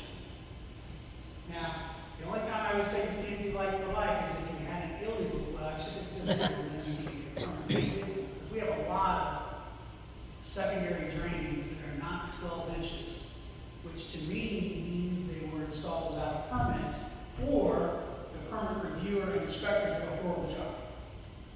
And it could be both. Moving on, 35-yard clearance for parallel utility lines, we talked about that earlier. There seems no objection to that. Planners and have spray in the district right away, everyone seems to be okay with that. And then moving on to the next slide, form adjustment. So one of the things I want to do on the application forms, I said, take away some of the technical stuff that most landowners don't need. That technical stuff is really for developers, so they can go to the design manual, they don't need it to be smooth there. I just want the permit form to have the stuff that's important to the landowners. And so I'd like to do a couple of changes to that, and while I'm in there, I'd like to make it very clear what their obligations are and what will happen at a certain point if they fail to meet those obligations. So for example, field culverts are easy. Well, let's say it's not a field culvert, let's say they, I don't know, it's hard to say here.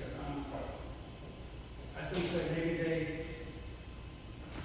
had siltation to the pipe, but we already talked about how siltation may not be their responsibility, so that may not be a good example. But anyway, I'll come back with some examples of what that means when I come back with the specifics.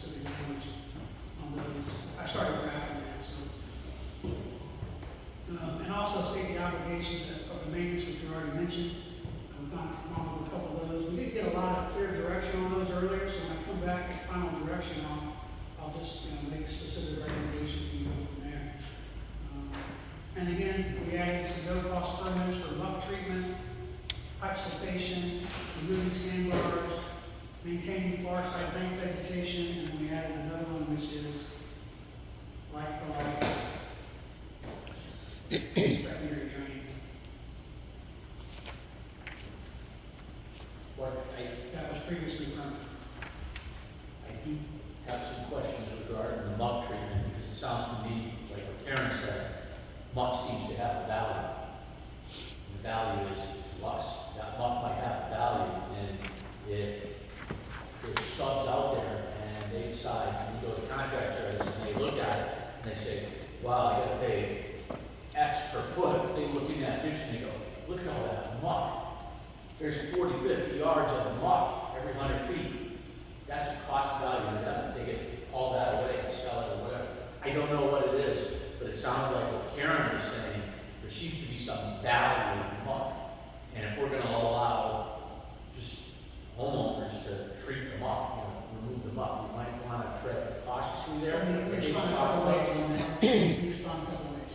If you were to go to contract service where the contractor was becoming the owner of the muck and reducing the cost to us by selling it, that cost would go away. We would no longer allow the landowners to treat the muck because we wouldn't need to because the contractors do it. Right. The only time I would offer a landowner to deal with muck is when we're not dealing with it.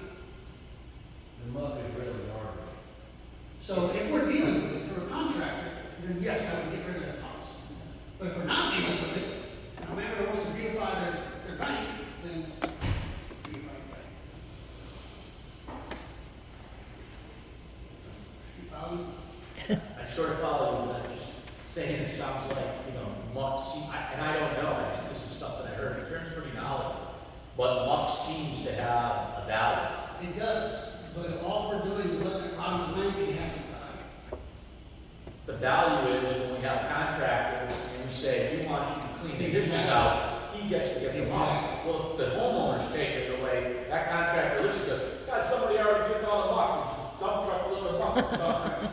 I don't know, I'm just. Oh, you're right, and if that was the scenario, we would not allow landowners to take it. And then some about cleaning for the public thing. So, at It's this still, it's point, not coming to get the permit. See, Right. they just don't have to pay for the permit, but the permit is still a permit, so we deny it, right? You're saying you deny it. I could deny it to the contractor, exactly. Okay, that's perfect. These last two slides we need to go into, because these were things that we kind of all talked about, and come back to some sharpened numbers. So at this point, I'm done with my presentation. And so what I would be recommending, I'm not saying it's coming back in September, because there's a lot going on, but as I can, I will bring these back to you in a track change, which is a strike through an underlying document. So you know exactly what's being removed from the permit form, exactly what's being added, as well as the permit name. So they come back in different pieces, and they just deal with the permit form first, and the permit name later. It's just a matter of how much administrative time I have, and all that good stuff to get this stuff done. Plus, I'll be working with the residents, hopefully, and get some of these numbers and help me out in some way, so that it's going to take some time. So don't expect this back in September. Or I think like what the information is on the permit. I know it's some of it's technical, but from a legal standpoint, if somebody gets a permit and they haven't, and maybe we have a legal thing down the road, the lawyer's the one who's going to have to fight it and say, you got it. It was in the manual and it was attached to our permits, right there, black and white, you signed. The question is which ones are important enough to take out of the manual and put on the form, and which ones are not important enough to take out of the manual and put on the form? The ones you have in there now, I think are important. Leave it at that. I wouldn't move, that's what I'm saying. I said maybe. That's fine. I keep them. Maybe. Yeah. I mean, we'll put in the ones that are relevant, that are conditions of the approval, that have not been the policy manual, that are permanent, but the ones that are, in fact, that provide those that are standard conditions, that's what we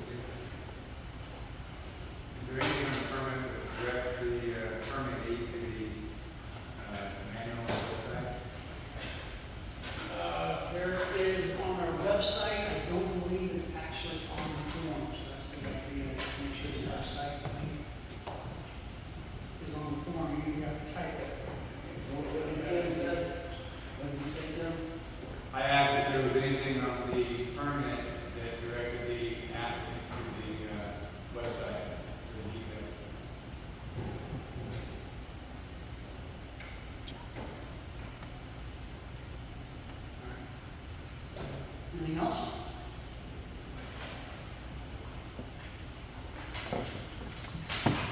We don't have another workshop until December.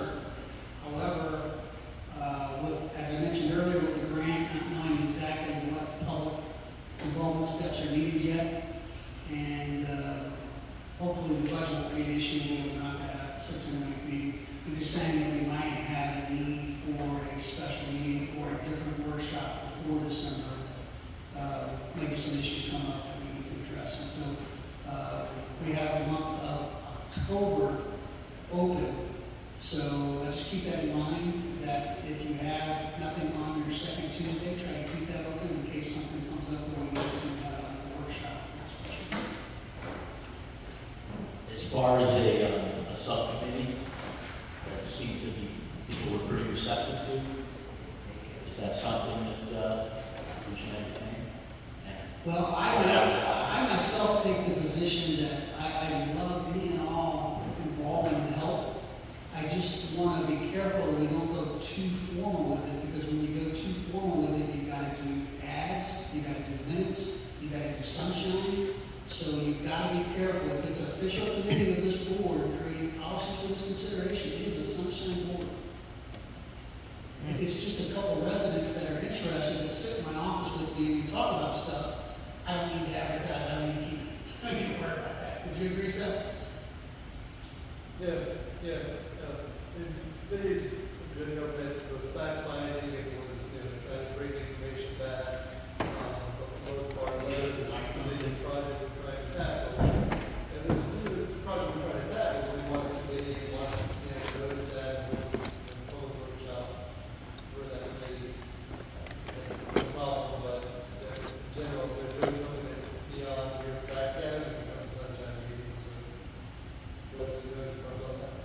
And so, informal meeting with the manager, but anyone or their So I would probably just continue to use the core citizen group as my point of contact, and they can add and subtract people as they want. We all know what we're going to be talking about when we get together, so if that's on the agenda and they have that interest, they can join us that evening and participate.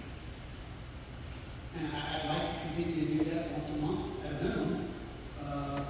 But whatever the core group can handle, I'm fine with. I can do it more or less. I'm open with that. We're open also.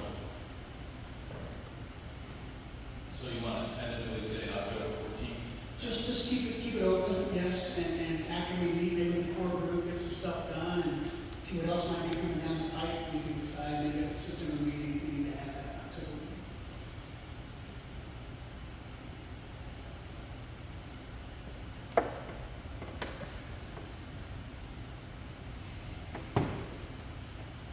Have we got the court report long enough?